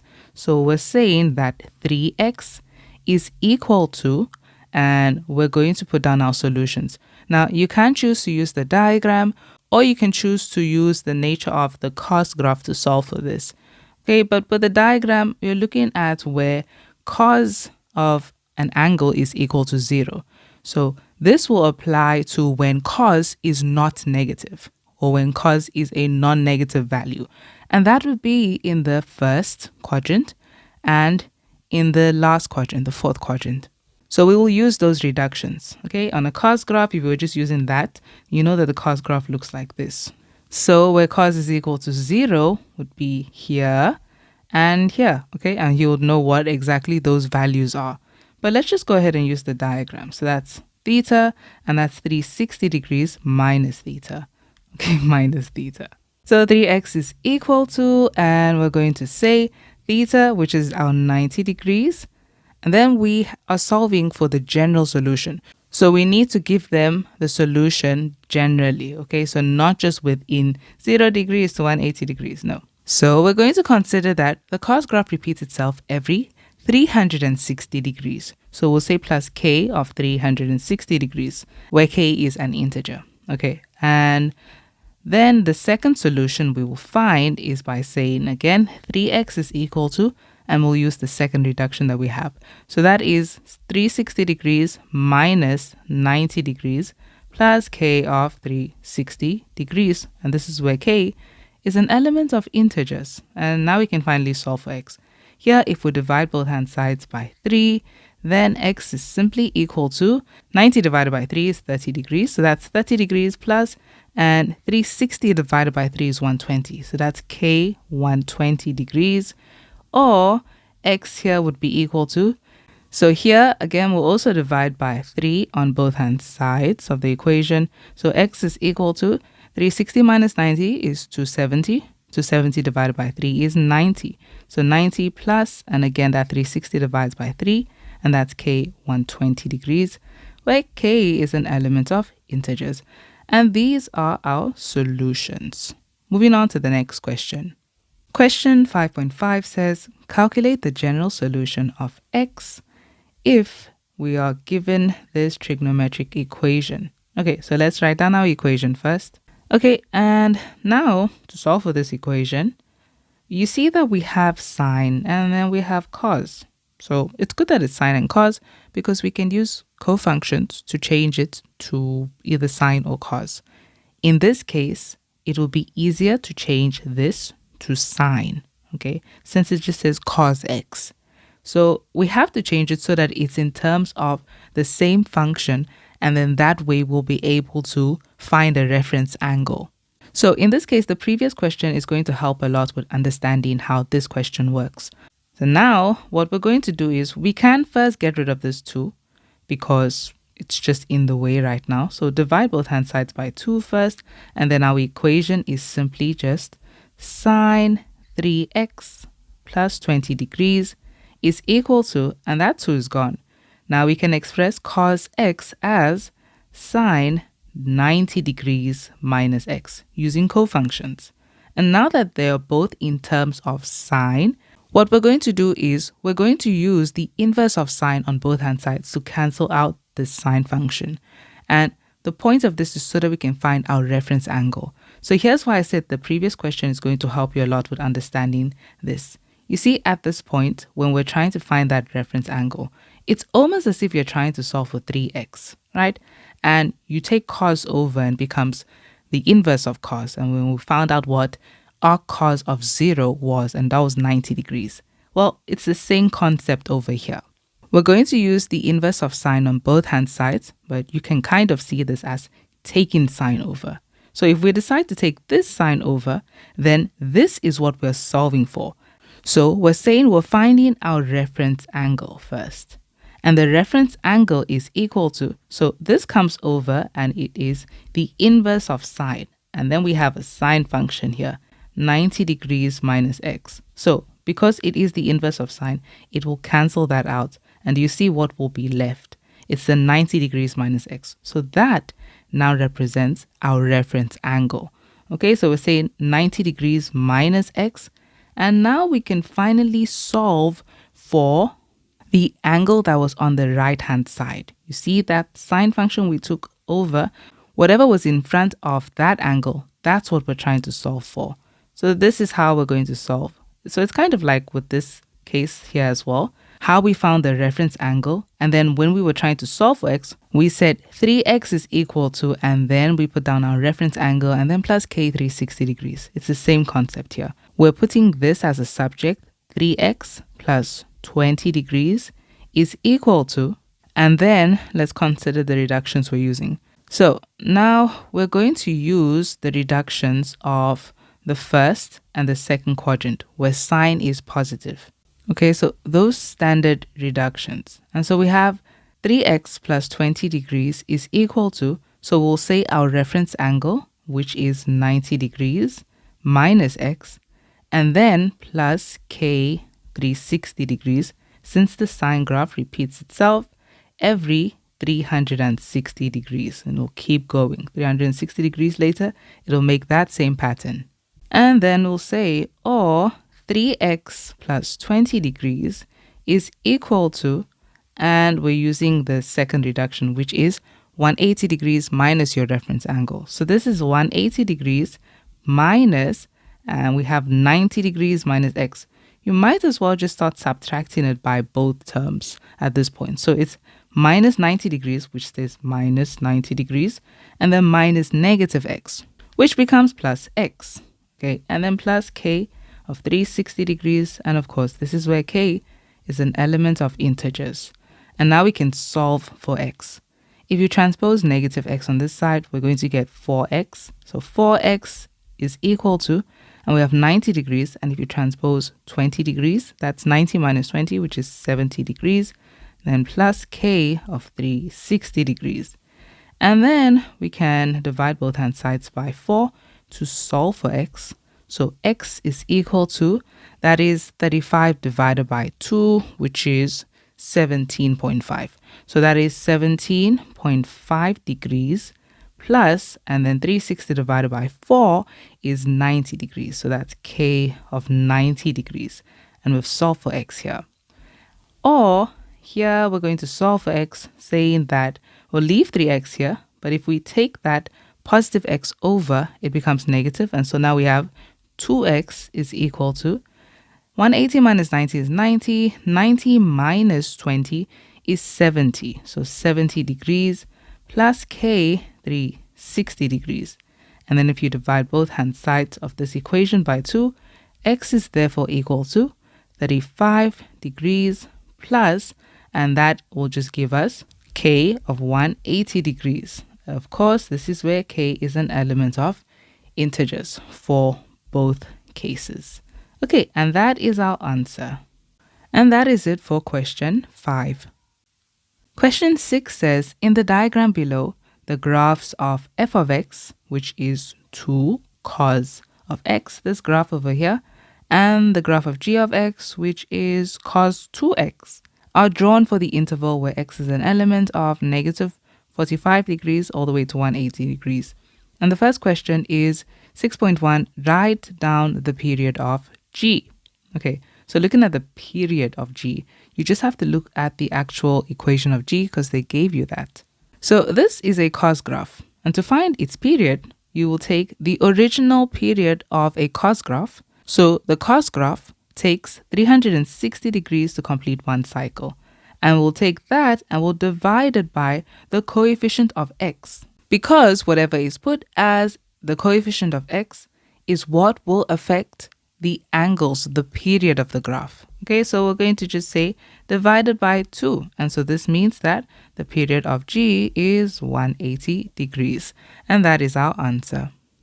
Question 6.2 says, write down the values of x for which the graph of f is increasing in the given interval. Okay, so we're looking at the graph of f and we're trying to find the places where it is increasing. Okay, so let's just follow what this graph is doing all through here. So from negative 45 degrees all the way to 0 degrees, this graph is increasing like this. And then it does something at this point. This is the turning point. This is where it changes from increasing to decreasing, okay, because it starts decreasing here. So at that point, that's our turning point, and then it starts to decrease. And you can see that it's decreasing all through, and then here it's no longer decreasing, okay, because of the way that cos graph is. It's just 2 cos x, so it still follows the way the normal cos graph looks. It's just been cut off at 180 degrees because this is where the domain ends. Okay, that's just the interval they gave us. So we know that it's increasing all through here. So at negative 45 degrees, its gradient will still be positive, still increasing here at values that are greater than negative 45 degrees. And then when it gets to 0 degrees, we have a turning point. So at that point, it's neither increasing nor decreasing. So what we will tell them as our answer here is that x is greater than or equal to negative 45 degrees, because even at negative 45 degrees, the graph is increasing. Its gradient is positive. But when we get to 0 degrees, right, that point over there, that's a turning point. So we'll just say less than 0 degrees. So it's greater than or equal to negative 45 degrees, but less than 0 degrees. And we could also write this, of course, as intervals. So this would be x is an element of, we're going from negative 45 degrees to 0 degrees. But then here we'll use a square bracket since negative 45 is an actual included x value. And then here a round bracket because it's not directly equal to 0 degrees. And that is our answer. Okay, moving on to the next question. Question 6.3 says, write down the range of y equals 3 g of x minus 1.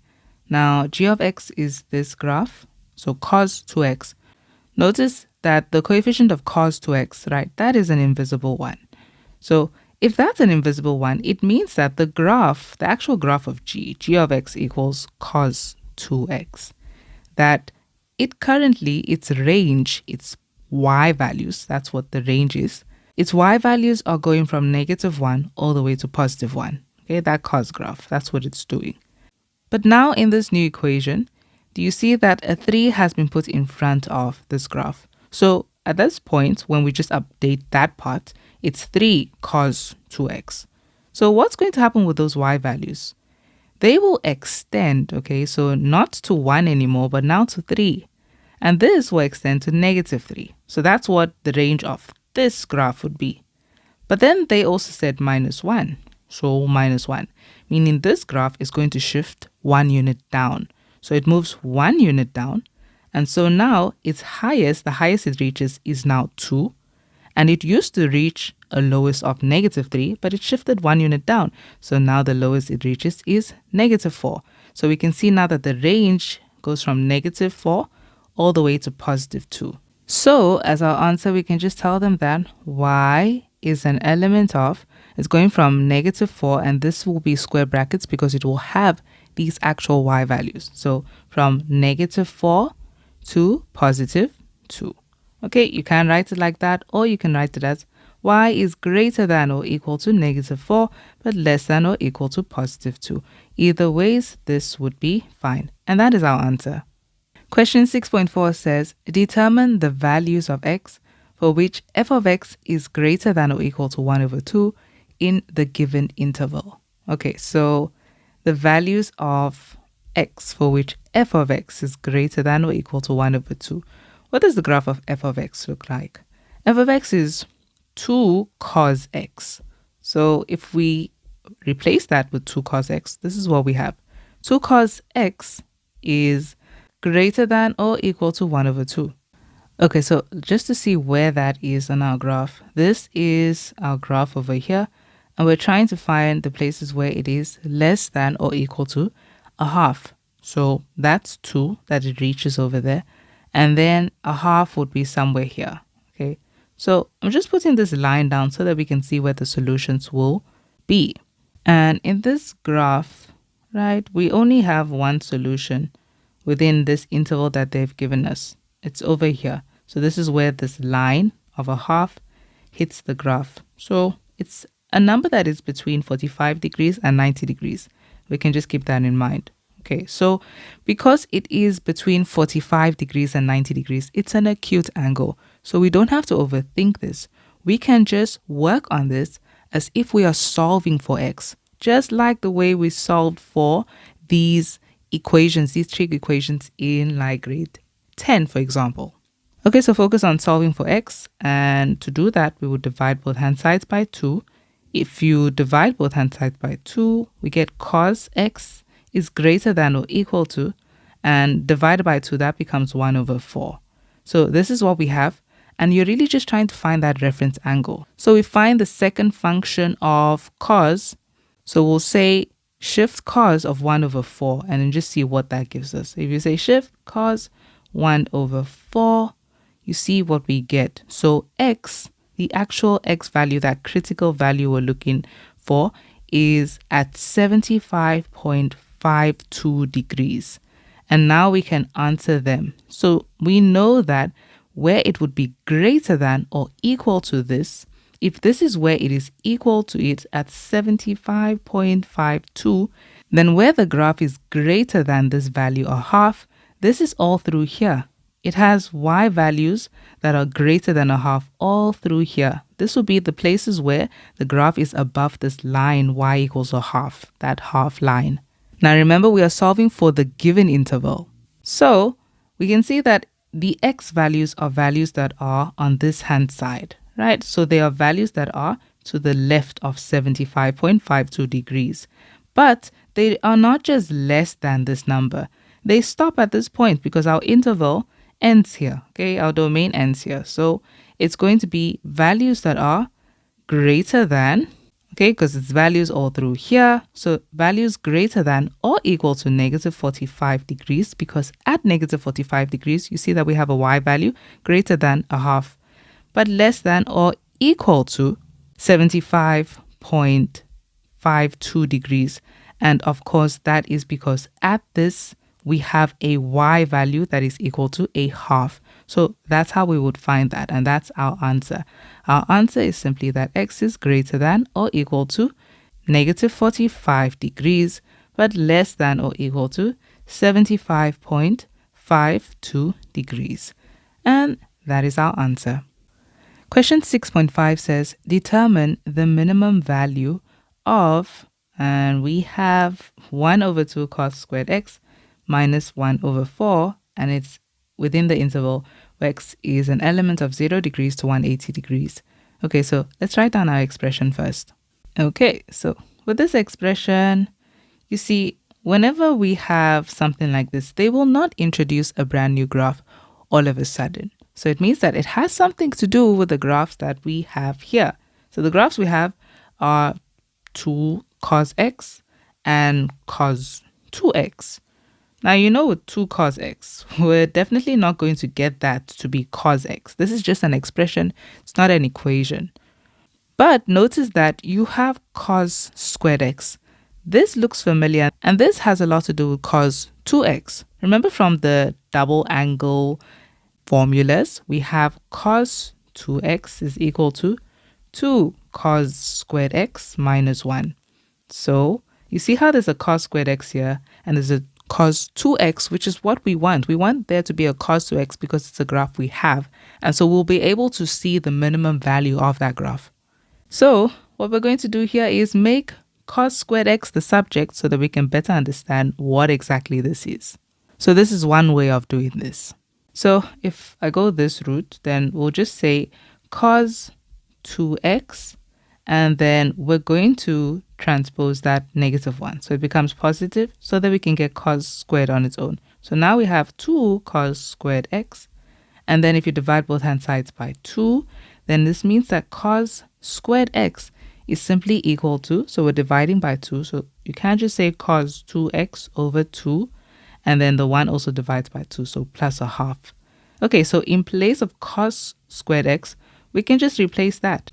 So this is equal to a half multiplied by, and we're going to just replace this with cos 2x over 2 plus a half. And then we have minus 1 over 4. And now let's just simplify, because we have cos 2x. We know that it's going to be in terms of cos 2x, and we'll be able to see that minimum value. So if we distribute here, we're multiplying numerator and numerator, so that's cos 2x, over denominators multiplied to become 4. And again, those multiply and become 1 over 4. And it's minus 1 over 4. And you see that these two will just simplify and become 0. So this is cos 2x over 4, or you can see this as the coefficient is 1. So this is 1 over 4 cos 2x. So what is the minimum value of this expression? So this is still that same graph we have, but its highest this time, since this is the coefficient, would be 1 over 4, and its lowest would be 1 over 4. So it still looks like that. It's still a cos graph. So that minimum value, the lowest it will have, is negative 1 over 4. And that is our answer. So the minimum value is negative 1 over 4. And that is it for question 6. Question 7 says, in the diagram, AD is a 3-meter vertical pole with support cables attached at T and A to a point R, which is X meters from the foot of the pole D. D and R are in the same horizontal plane. T is 1 meter above the foot of the pole, and the angle of elevation from A to R, and the angle of elevation of A from R is theta. They also tell us that angle TRA is alpha. And the first question is to show that TR is equal to x over cos theta minus alpha.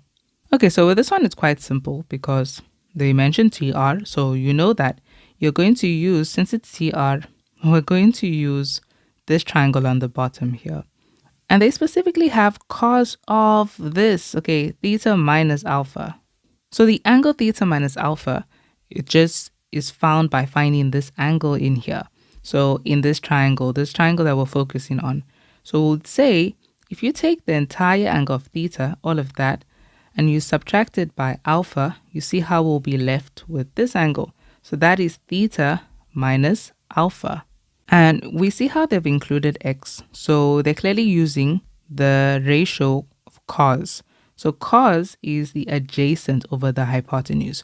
If this is our right angle triangle, the side adjacent this angle is x and the hypotenuse is TR. Okay, so that's what they use. They use cos.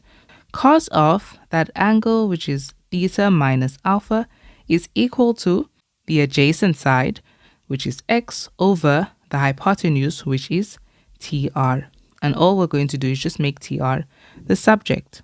So you can just see it like this. Because TR is in the denominator here, if you transpose it to take it to the right-hand side, it's going to be in the numerator. And so you'll still have the x here in the numerator. Now this needs to leave because we want TR to be alone.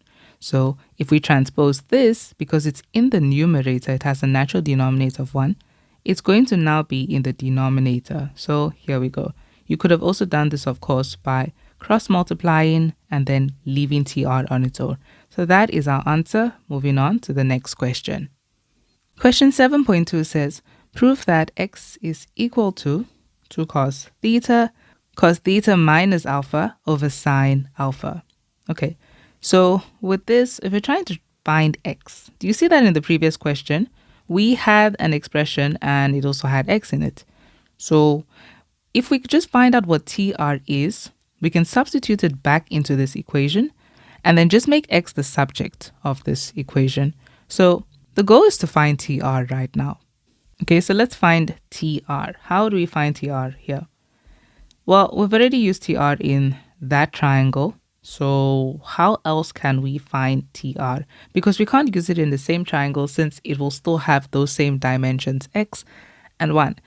So let's use it in this triangle, okay? Because there is no other place where this line TR, there's no other shape where TR appears. So if we use it in this triangle, how can we find TR? Well, this is not a right angle triangle, so we're going to have to use another rule other than the trig ratios. So we can focus on using the sine rule. So here's the thing with the sine rule. You're going to have to use TR by default because we're trying to find TR. And then we have to use the angle opposite TR. So that's this angle over here, angle A. Okay, let's just make sure that we have it paired with another available angle and side. So we can use this with this side AT, which is equal to 2 units. And then the angle opposite that side is this angle, alpha, which we already have. Okay, so that settles it. We just need to find TR. And clearly now we need to find this angle, angle A. So if we find angle A, then we can just substitute it into that sine rule. Notice that in this larger triangle, this right angle triangle, this can help us find angle A because we have 90 degrees and we have this entire angle, which is theta. So we can find angle A by saying this is the angles in the triangle add up to 180 degrees. So it's 180 degrees minus 90 degrees minus theta. Okay, minus those two angles. And then that will give us angle A. So angle A is equal to 90 degrees minus theta. And we'll just tell them that. Okay, so we're trying to find TR and A. We just found angle A, and now we can use that to find TR. Okay, so using the sine rule, we're trying to find TR, so we'll leave that as the subject. So that is TR over sine of our angle, which is 90 degrees minus theta, is equal to, and then we're going to pair that with this side AT, which we know is 2 units, over sine of that angle, which is alpha. And then just make TR the subject. So we'll multiply both hand sides by sine 90 minus theta. But you can see this is a cofunction, so it will change. So this is 2 sine 90 minus theta over sine alpha. And so therefore TR is equal to 2 cos theta over sine alpha, since that is a cofunction, so it changes. So this is what we have. Okay, and now that we have that down, we can finally find x, because we already have an equation for TR. So we're going to take this equation and in place of TR, just substitute TR and then make x the subject. So this is simply equal to this. And then in place of TR, we'll just put this as 2 cos theta over sine alpha. And now to make x the subject of this formula, we would just need to get rid of this. So transpose this or multiply both hand sides by cos theta minus alpha. So that means that x is simply equal to, and we have 2 cos theta multiplied by cos theta minus alpha all over sine alpha. And that is our answer. So as we can see, it matches what they also said, x would be equal to. Okay, so that is it for that question. Question 7.3 says, if it is further given that theta is equal to 68.33 degrees and alpha is equal to 28 degrees, calculate the area of triangle ATR by using the formulas in 7.1 and 7.2. Okay, so you'll have to use those formulas. So let's just see what those formulas had, right? We were able to show them that x was equal to this. Okay, so it's probably not about using x directly. So here's how we can find it using those formulas. Okay, so we have this triangle, and we would need, in order to find the area of this triangle, it's not a right angle triangle, so we have to use the area rule. And so with the area rule, I don't want to use AR. I can see, yes, we have this and we have this angle. I don't want to use AR because we would have to find AR first. And despite the fact that, yes, it can be found easily as well, I would just rather not go with that. Let's rather use AT, so 2 units, and TR, since they, okay, so that would be the deciding factor. They said use those formulas. So let's go ahead and just find this angle over here. So we can find that by saying 180 degrees minus an angle that we have, which is 90 degrees, minus theta. So that's going to become plus theta when you say minus negative theta, plus theta. So that's 90 degrees plus theta that we have so long. And then you also have to say minus whatever angle we have there, which is alpha. So this angle is 90 degrees plus theta minus alpha. That's what this angle is. And it's angle ATR. So we can start off by telling them angle ATR. And since we have this, we can find the size of this angle. So it's equal to 90 degrees plus 68.33 degrees minus 28 degrees. And let's just find out what that gives us. So that is 130.33 degrees. So we have ATR now. And now we can go ahead and just find the area of this triangle. Okay, so we have TR, we have this side 2, and we have the center angle. So when you have a triangle and you have a specific angle and the sides next to that angle, using the area rule, we can say that the area of that triangle is equal to half multiplied by the one side, which is AT side, but we'll just call that 2, multiply by the other side, which is TR side, and we'll put down our expression for TR, and then sine of that center angle. So sine of that angle ATR, which we just found. So the next thing we could find is just the numerical value of TR. We can find that by taking what TR was equal to and substituting theta and alpha into that equation. So it's equal to x over, and we're saying cos theta was 68.33, so that's 68.33 minus 28 degrees. Okay, so at this point, you see that we don't have x. So we also have to find x. And x was expressed here. So yeah, using all the equations that we had in the previous questions. Okay, so finding x first, we'll say that this is 2 cos, and in place of theta, we substitute 68.33 degrees cos, and then 68.33 degrees minus, and we have alpha, which is 28 degrees. So minus 28 degrees all over sine of 28 degrees. And we'll just put that onto the calculator and see what it gives us. And that is equal to all of this. Now, it's already in decimals, but I'll just leave it as 1.1992, and that continues. And hopefully we can just use that as unts. Okay, so this is what we have. And in place of x, we're going to put 1.992, and that keeps going, 1992. Okay. And when we substitute this to find TR, let's just see what we get. Okay, so in place of this number, I'm just going to put this because I'm not rounding off yet. So I'll say it's equal to, and we're going to put a fraction. And then in place of that number, we'll use unts. So unts over, and we'll say cos 68.33 minus 28.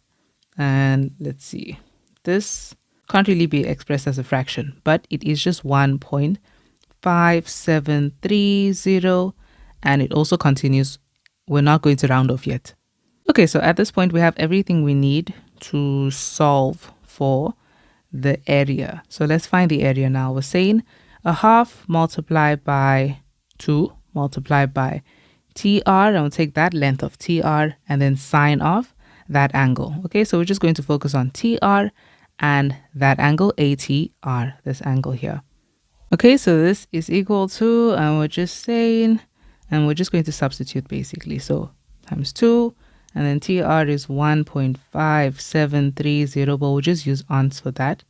And this is sine, and our angle simply just was 130.33 degrees. So 130.33 degrees. And let's go ahead and substitute this. So on our calculator, make sure that that answer is recorded. Okay, that 1.57, and we're just going to say this is equal to, and I'll say a half, and then multiply by 2, multiply by our answer, and then sine of 130.33 degrees. And our answer is, that's going to round up. Okay, so we need to leave it at 2 decimal places. So it rounds up and then adds a 1, and then that eventually becomes 1 point, and at 2 decimal places, it'll be 20. So it's 1.20 units squared, and because it is in area. So that is our answer to that question. And that is it for question 7. Question 8, and just note that in question 8, 9, and 10, we need to give reasons for our statements and calculations. So question 8.1 says, in the diagram, O is the center of the circle A, B, C. And then they tell us that AB and AC are chords. OB and OC are joined, and we need to prove the theorem which states that angle BOC is twice the size of angle BAC. Okay, so to prove this theorem, the first thing we'll do is we're going to draw a line dividing this shape into 2 triangles. So we're going to draw a line from A to O and extend it. Okay, you can extend it to the end. That's also fine. So you can just see it as drawing a diameter. Okay, and I'm going to go ahead and name these angles. So I'll go ahead and call this angle A1, and that's angle A2, and then this would be angle O1 and angle O2. Make sure to write down any constructions that you have made. So this is just being drawn to, I'll just call this point P. It doesn't have to be this long. It can just be an extension of that, but it's also fine like that. It still serves the same purpose. Okay, so I've drawn a line from A to P passing O. Any description of that construction will do. Okay, so now that we have done that, this is what we have created. We have two triangles here. So this triangle over here, triangle AOB, and we have this triangle over here, triangle AOC. Now, in these triangles, we have exterior angles. So this is where we'll start off because our focus is on these center angles, this one as a whole, and of course that angle. So we'll go ahead and tell them that angle O1, because it is the exterior angle of this triangle, angle O1 is equal to the sum of the two opposite interior angles, which would be angle A1 plus angle B. So let's go ahead and tell them that. Angle O1 is equal to angle A1 plus angle B. And this is because of the exterior angle of a triangle is equal to the sum of the two opposite interior angles. So we can just say exterior angle of a triangle. But now notice something about this. In this triangle, from O to A, that's a radius, and from O to B, that's also a radius. So it means that they are the exact same length. So if they are the same length, then this is equal to this. And so what that means is we're just going to tell them, this means that AO is equal to BO because they are equal radii. And if those lines are equal, the angles opposite those equal sides would also be equal. So angle A1 is actually equal to angle B. So we'll tell them angle A1 is equal to angle B.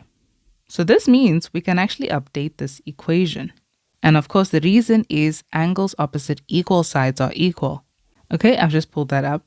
So now that we have that they are equal, we can actually update this equation. Now our focus angle is specifically going to be angle A1 because it is part of the angle they're asking us to prove.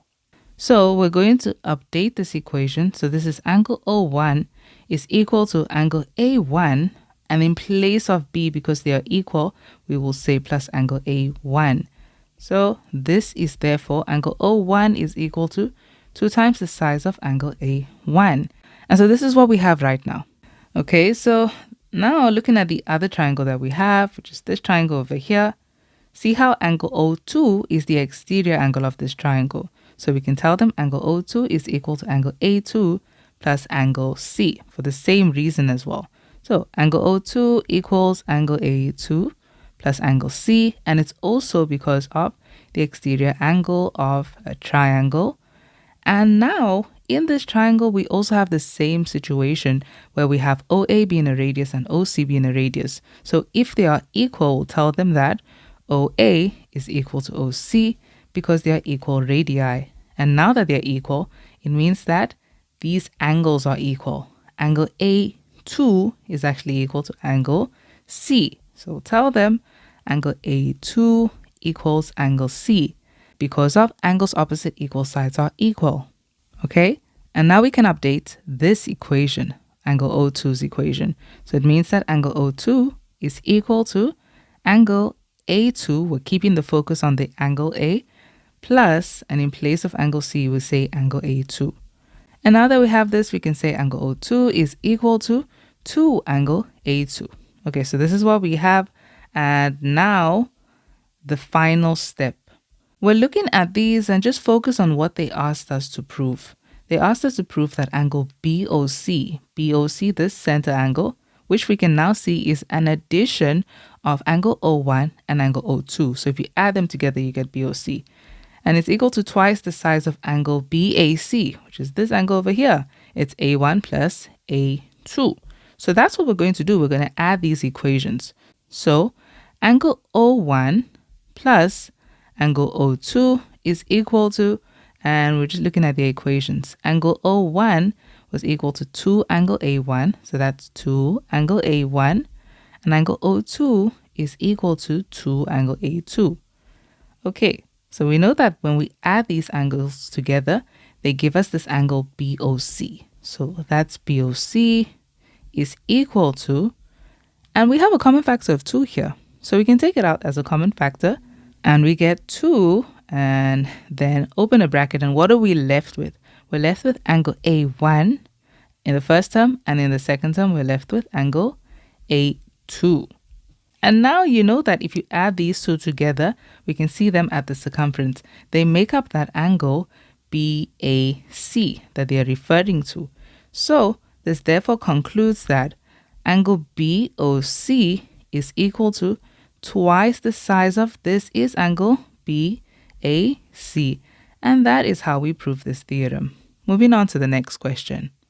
Question 8.2 says, O is the center of the circle CBE.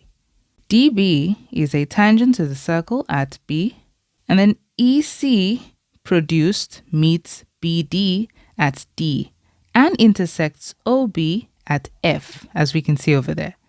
And then they tell us that CD is equal to CB. Okay, so we'll have to keep that in mind. And then OE and EB are joined. Okay, and lastly, angle B3 is equal to X. Okay, and the first question is, name with reasons 2 other angles equal to X. Okay, so looking at where X is, we need 2 other angles equal to X. Well, first, they told us that these 2 sides are equal, right? CD is equal to CB. So if these are equal, we have an isosceles triangle. Okay, angles opposite equal sides are equal. So it means that angle D is also equal to X. So we can tell them that angle D is equal to X because we have angles opposite equal sides. And then what else do we have? So this is X over here. How does this move? Okay, they told us that DB is a tangent. So if DB is a tangent to the circle at B, then this is the chord that we have, right? The angle between a tangent and a chord is equal to the angle supported by that same chord at the circumference. Okay, so that angle over there. So angle E2 would be equal to X because of the tan chord theorem. So tell them angle E2 is also equal to X because of the tan chord theorem. And that is our answer, and that was for 4 marks. Moving on to the next question. Question 8.2.2 says, express angle EOB in terms of X. Okay, so let's look at that angle. EOB is the angle over here. We're going from E to O to B. So this angle over here. Okay, it's the angle at the center. So immediately, we can just try and use that theorem. And we've just proved it in the previous question, in the first one. So the angle at the center is twice the size of the angle at the circumference as long as they're supported by the same chord or arc. So which other angle at the circumference is also supported by BE? That will be this angle over here, angle C2. So since we know that, this is what we need to find. If we find angle C2, we will find angle EOB. Okay, so looking at angle C2, you can see this triangle that we have over here. This is an exterior angle. They're using concepts that we just used to prove that theorem. Okay, so the exterior angle of a triangle is equal to the sum of the 2 opposite interior angles. So it means that angle C2 is actually equal to 2x because it's an addition of that x and x. So let's start there by telling them angle C2 is equal to 2x, and this is because of the exterior angle of a triangle. Okay, and now that we know that, we would also be able to tell them that if this is 2x, then this angle over here, this is the angle at the center.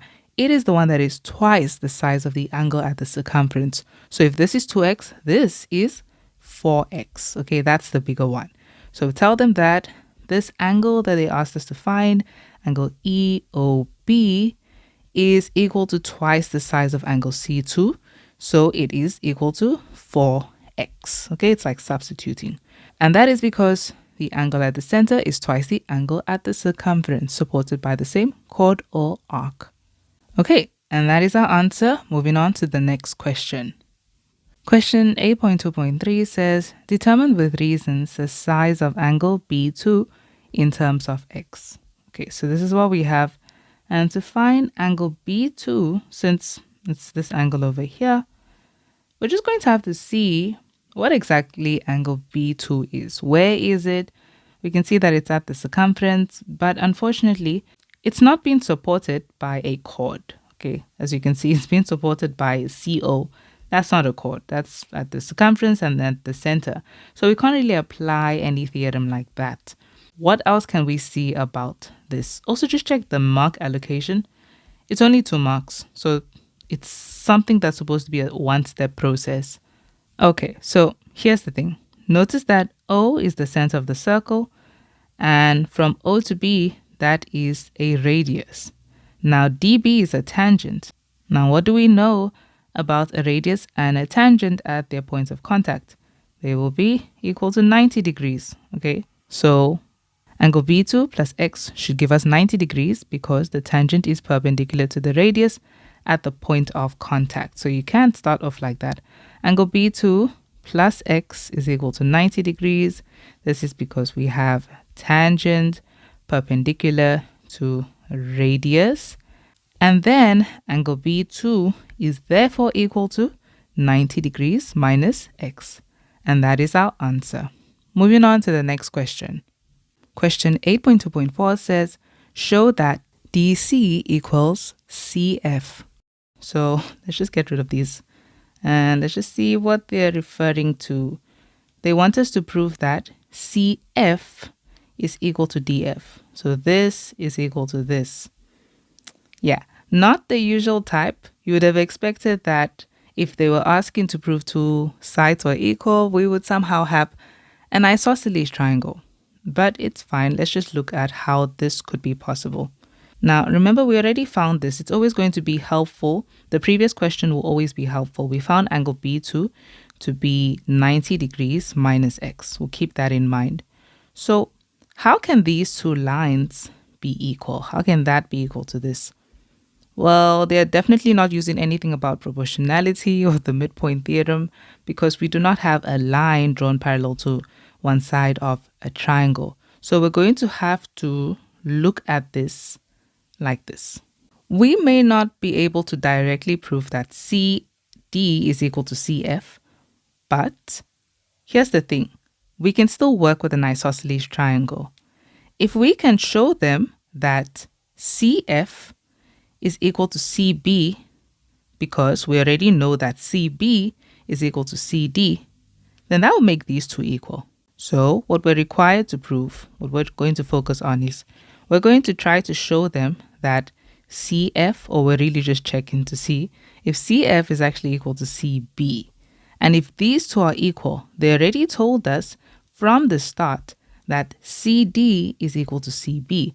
So notice, if these 2 sides are both equal to CB, then it would mean that they are also equal. And that would prove that CF is indeed equal to CD.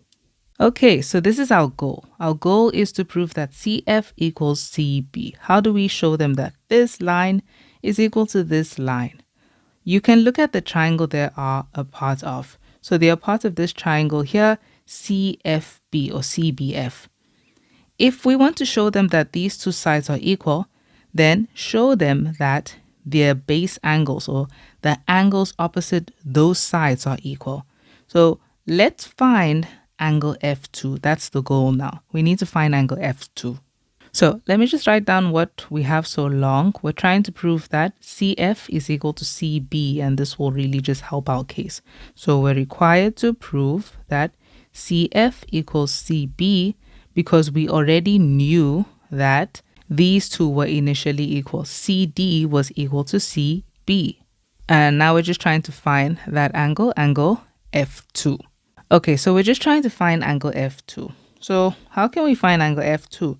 Well, we could go through this whole thing of finding it here, which is fine. You can use this to find it. But I'm also just seeing another easier way to find it.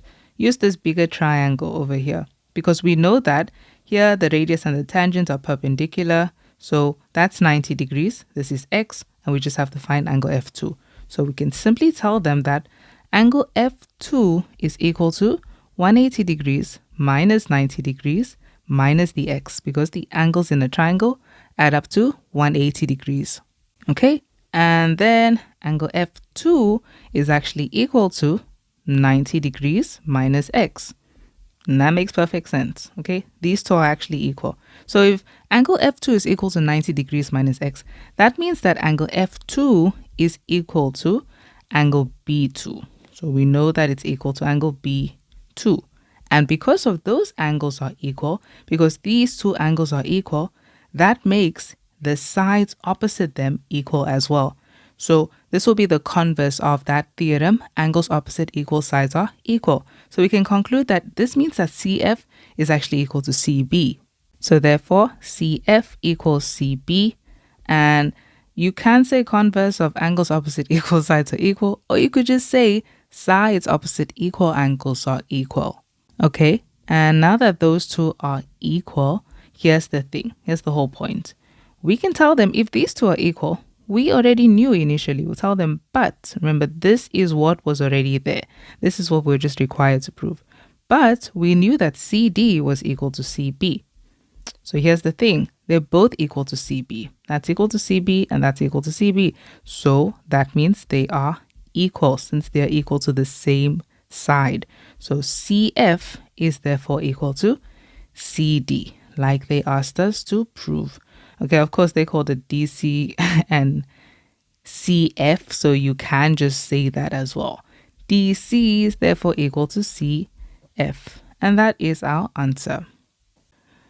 Question 9 says, in the quadrilateral ABDC, okay, so ABDC, the diagonals AD and BC intersect at E. And then they give us a whole lot of information about these sides. So AB is 8 centimeters. Okay, so we can see them and we can see them in the diagram. They gave us AB, BD, DC, AC, and BC. And the first question is to prove that triangle BCA is similar to triangle CDB. Okay, so with this, in this case, they have given us sides, the length of sides. So with similarity, you can prove that triangles are similar in two ways. You can either prove that all their angles are equal, and then it means that these triangles are similar, or you can prove that their sides are in proportion. And here's how we do that. It's one of the simplest types that we can use. So we introduce the triangles as they have given us in triangle BCA and triangle CDB. And we're really just going to follow the order in which they named them. So we're trying to find their proportions. So we're going to find BC. So we took the first and second letter. You take it with the first and second letter in the other triangle as well. So let's find out what BC over CD is. Okay, BC over CD. BC is 12. CD is 18. So that's 12 over 18. And when we simplify that, the highest common factor between these two would be 6. 12 divided by 6 is 2, and 18 divided by 6 is 3. So this simplifies to 2 over 3. Okay, we found the first proportion. Now, the second one is second and third with the second and third. So that is CA over DB. And let's find out what that gives us. CA and DB. So CA is 10 and DB is 15. Okay, so that's 10 over 15. Say 10 over 15. And when simplifying, you see that they have a common factor, highest common factor of 5. 10 divided by 5 is 2. 15 divided by 5 is 3. Okay, also 2 over 3. And then the last one. So that is BA and CB. So BA over CB.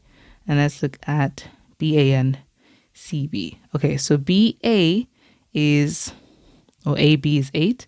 And CB is 12. So that's 8 over 12. So we'll say 8 over 12 and simplify this.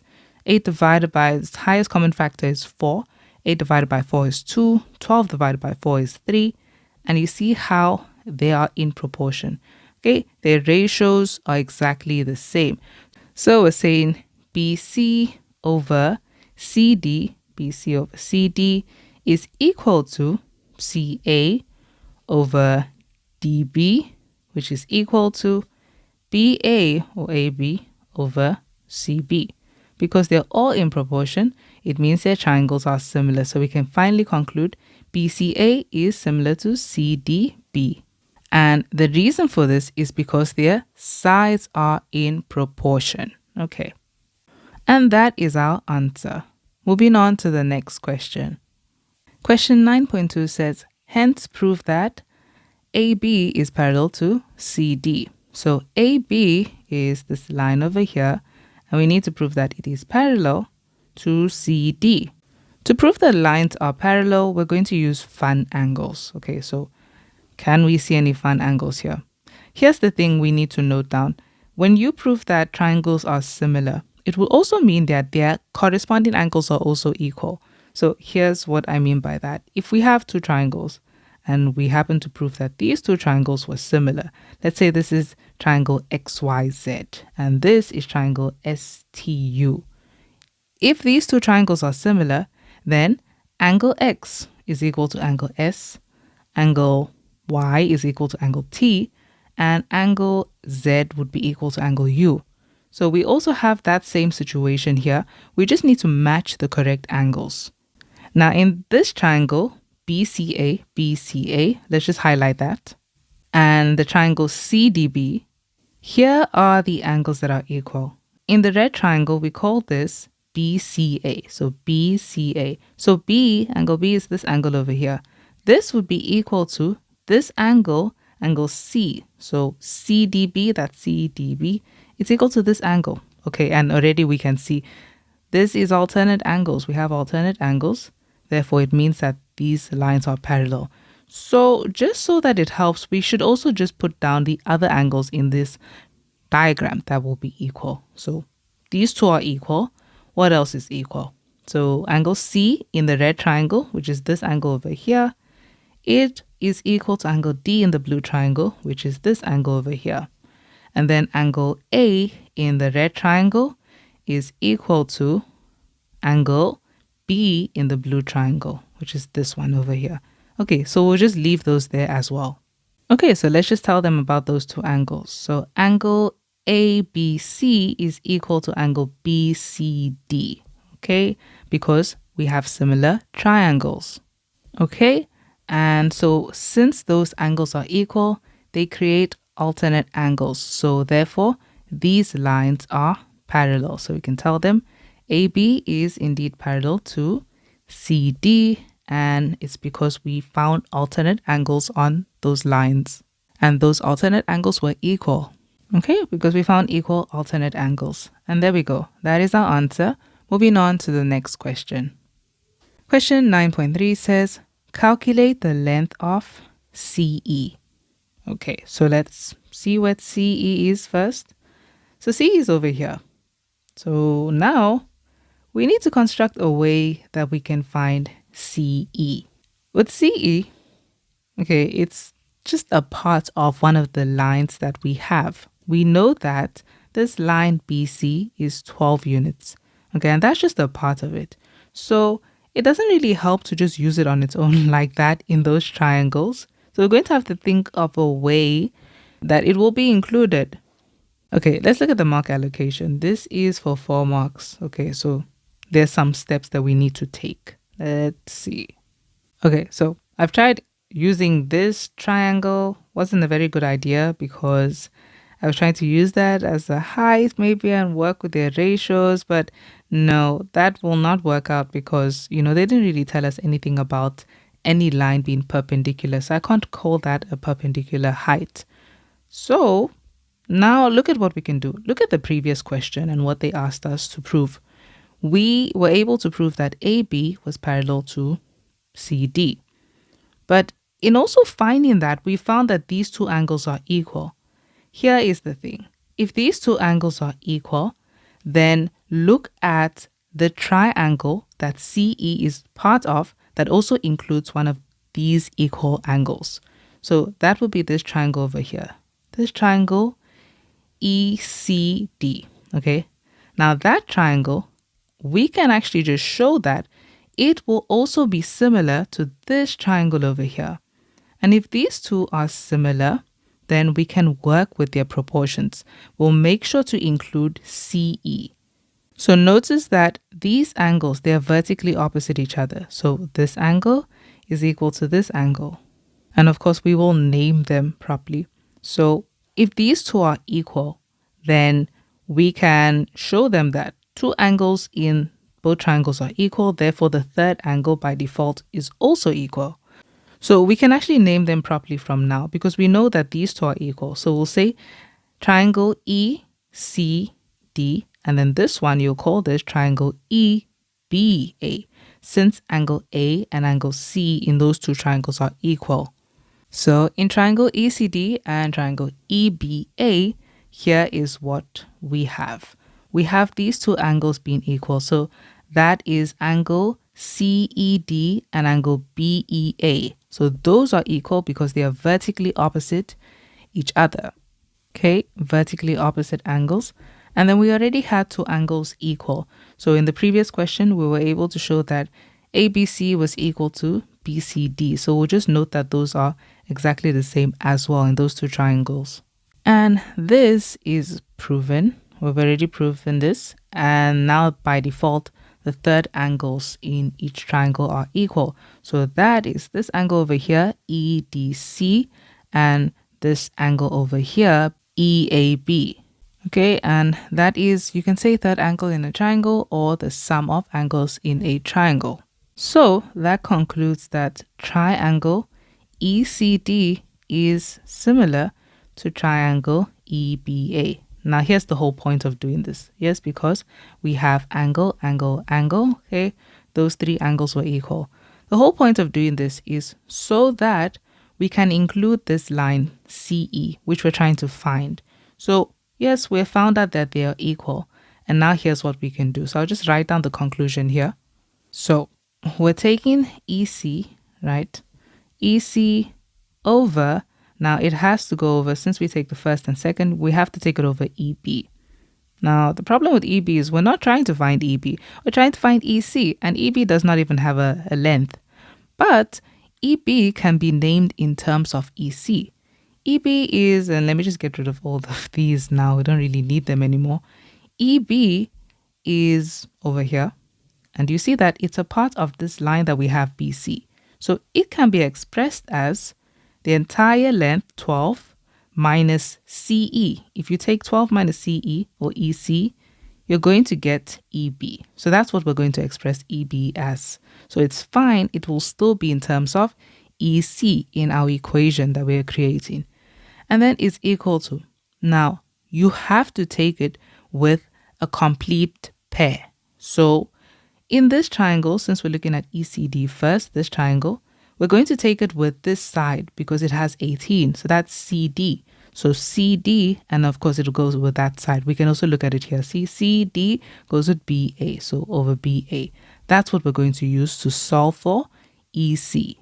Okay, and we're able to use these proportions because we had similar triangles. Okay, similar triangles. And now let's go ahead and substitute. So EC is EC. We'll leave it like that. But in place of EB, we can just, well, we could have already told them that EB is actually equal to 12 minus EC. And then now we can substitute. So EC over EB, EB is 12 minus EC, is equal to CD, that was 18, over BA, which was 8. Okay, CD over AB. Okay, so now that we have that, we can just solve for EC. We'll say EC times 8 is 8. EC is equal to, and here we're saying 18 times 12 minus EC. So it's the 18 times the 12. 18 times 12, let's just find out what that is quickly. So that is 216. So 216. And then 18 times EC is minus 18 EC.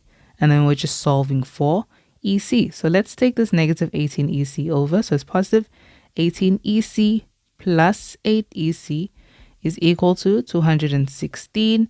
And then together they give us 26 EC. EC is equal to 216, and now we can finally divide both hand sides by 26, and this will solve for EC. So therefore, EC is equal to 108 over 13, but as a decimal, this is 8.31. And remember that these were in centimeters, okay? These dimensions, they were all given in centimeters. So that is our answer, 8.31 centimeters. And that is it for this question. Question 10 says, in the diagram, O is the center of the circle, PSRT. TR produce intersects SV in V.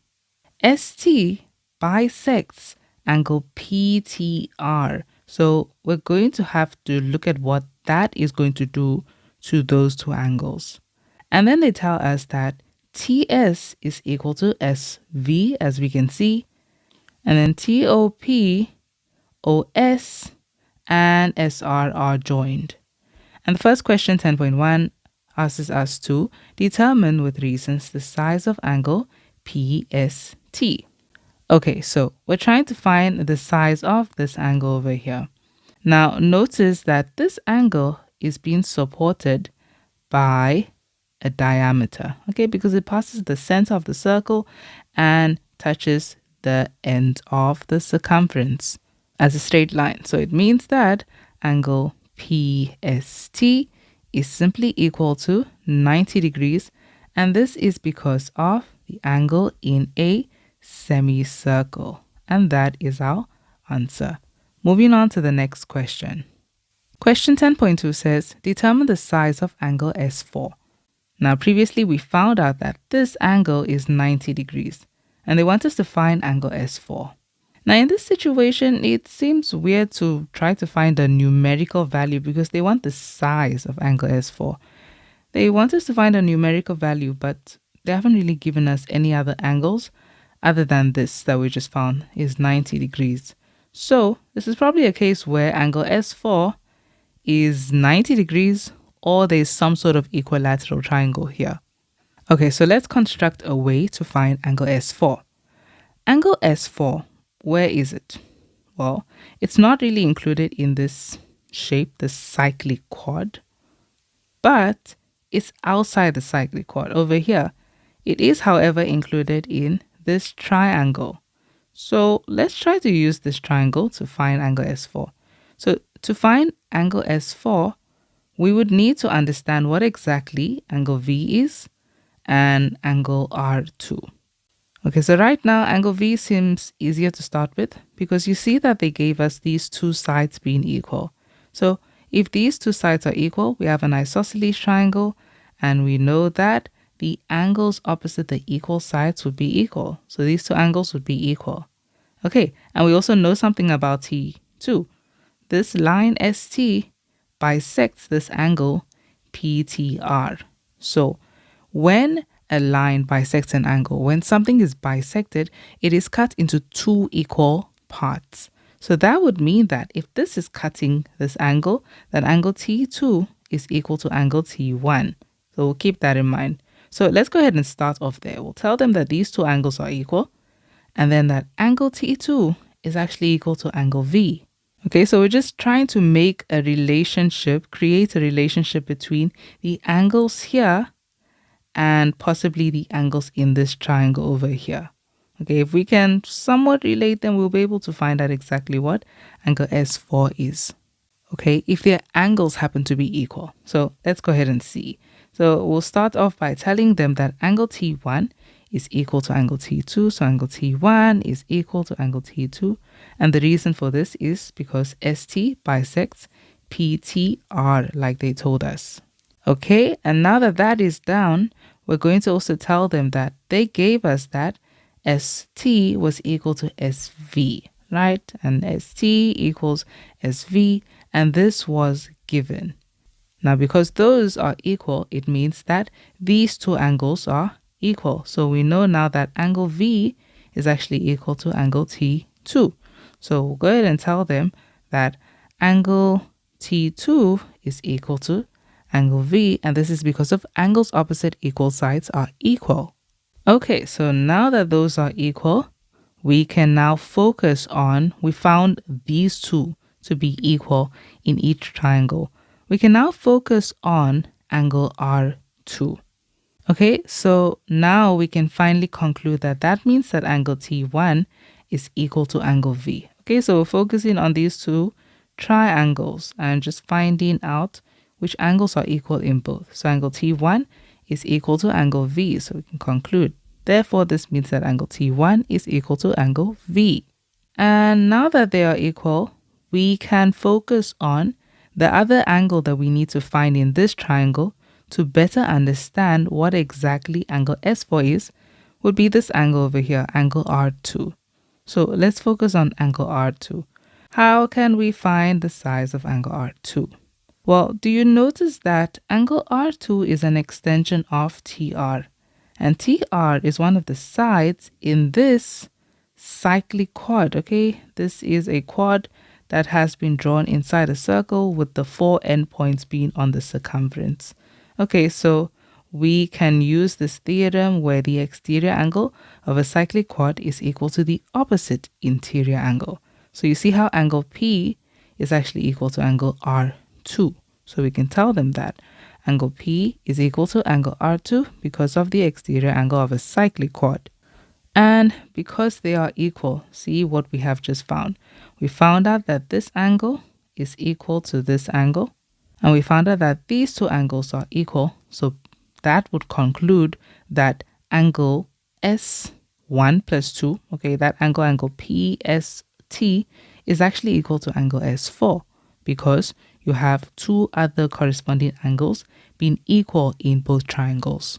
Or really, it's just because of the sum of angles in a triangle add up to 180 degrees. So if this was like 30 degrees, and that was, so it's going to have to be 30, 60, 90, and that was 60 degrees, and you found out, oh, okay, that is actually 30 degrees, and that's actually 60 degrees.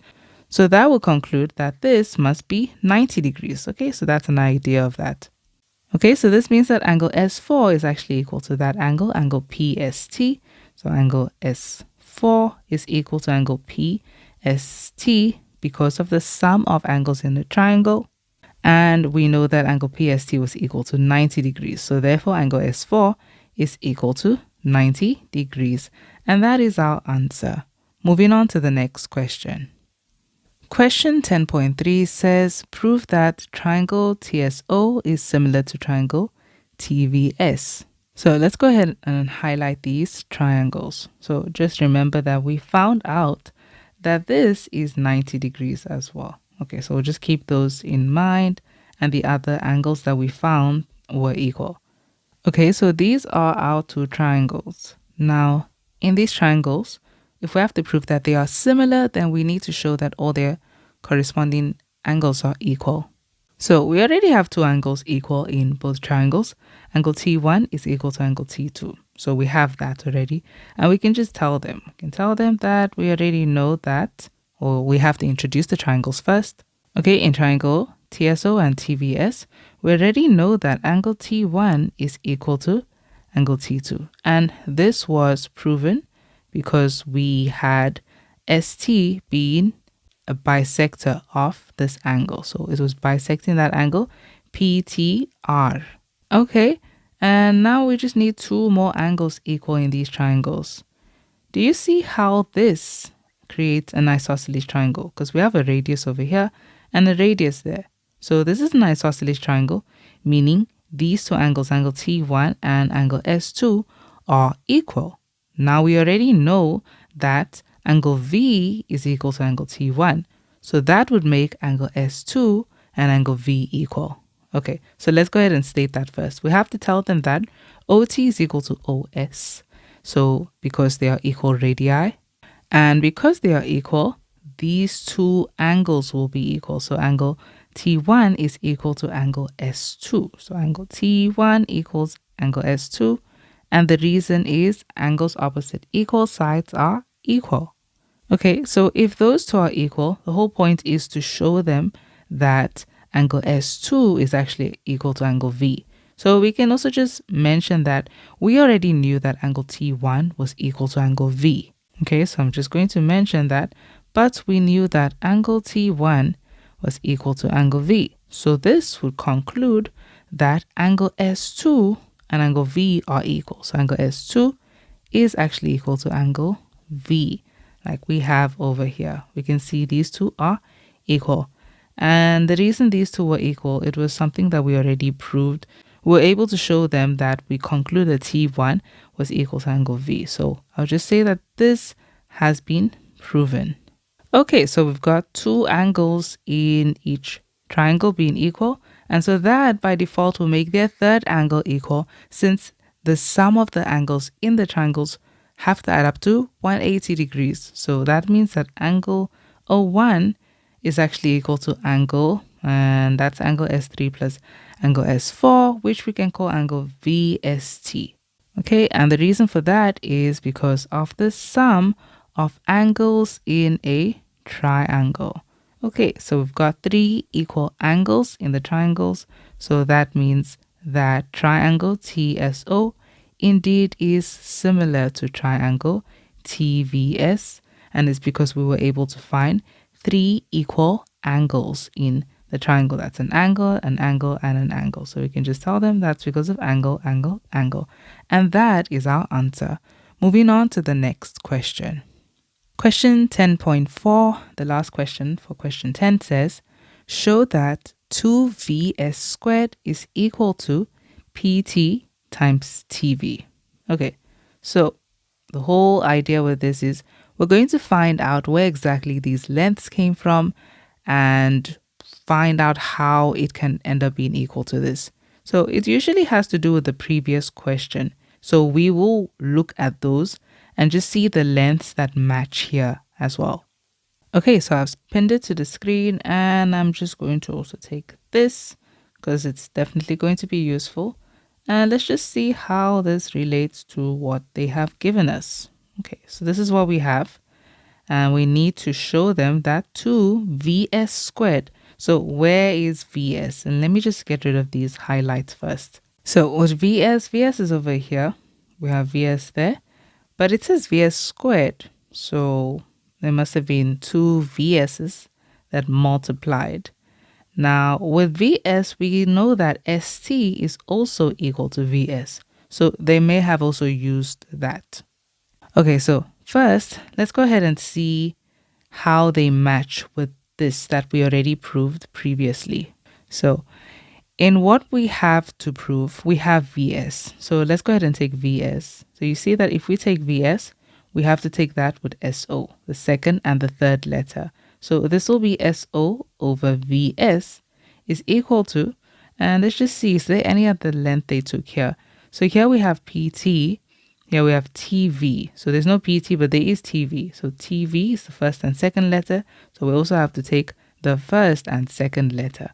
So that is going to be ts over tv. And let's just see if we can actually get here. So let's just go ahead and put this down and tell them that this is because we had similar triangles in the previous question. Okay, and the reason for this is because we have similar triangles. And we proved previously that those two triangles were similar. So that's what we have. And now let's go ahead and cross multiply and see how we can get this to look like that. Notice that TV is on this side. So when you cross multiply saying SO times TV, we can rewrite this as SO times TV, like that. And then when we cross multiply, this is saying 2VS. Okay, so that's VS multiplied by TS. So clearly what happened is, since we have TV, we've got TV here, they substituted something in place of SO. And over here, since we already have one VS, there was another VS that came about. But the only thing that is not here is that TS. So we need to find out what exactly are TS and SO equal to. So let's look at that. Let's look at TS first. What is TS equal to? TS is over here. So this is TS. Okay, and straight away we can see because TS was equal to SV, we can actually replace it with it.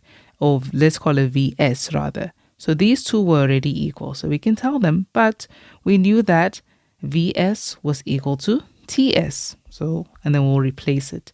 So let's just say, but we already knew that VS was equal to TS. So in place, we're going to put that there.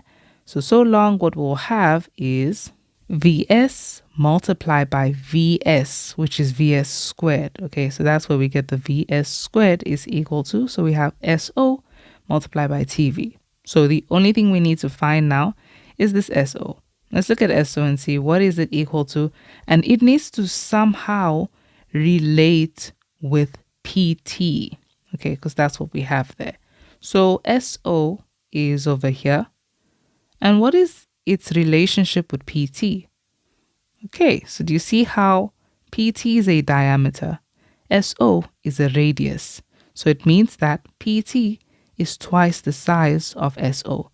Or we can basically say that SO is half the length of PT. And here's how we can put this down. We can go ahead and tell them that OP is equal to OT, which is equal to OS. And if they're all equal, then we can make that relation. So OP equals OT, which equals OS or SO. And then we can just tell them that these are equal radii. So that means that to get PT, we have to say PT is equal to PO plus OT. So add those two lengths together. So PO plus OT. But here's the thing. We know that PO or OP, let me keep it consistent, that OP is equal to SO. And we also know that OT is also equal to SO. So this equation can be written as SO plus SO, which is 2SO. So we know that PT equals 2SO. And now we're going to substitute. We need to put this in place of SO, but you can see that it's 2SO. So let's go ahead and get SO on its own by dividing both hand sides by 2. And so this means that SO is actually equal to a half PT. Okay, we can say that, or you can say PT over 2. It's still going to work out like this. So now we can go ahead and update our equation. So this finally means that if you take this equation and in place of SO we substitute this, then it means that Vs squared is equal to PT over 2 multiplied by TV. And now you see that in order to get to this point, they just transpose the 2. We can also see this as multiplying both hand sides of the equation by 2. So we're just saying times 2 and times 2. And so this is simply equal to 2 Vs squared, which is equal to, and here the 2's cancel. So we have PT multiplied by TV. And that is our answer. Okay, and that is it for question 10. Okay, so that is the end of this paper. I hope you guys enjoyed it, and I will see you guys in the future videos.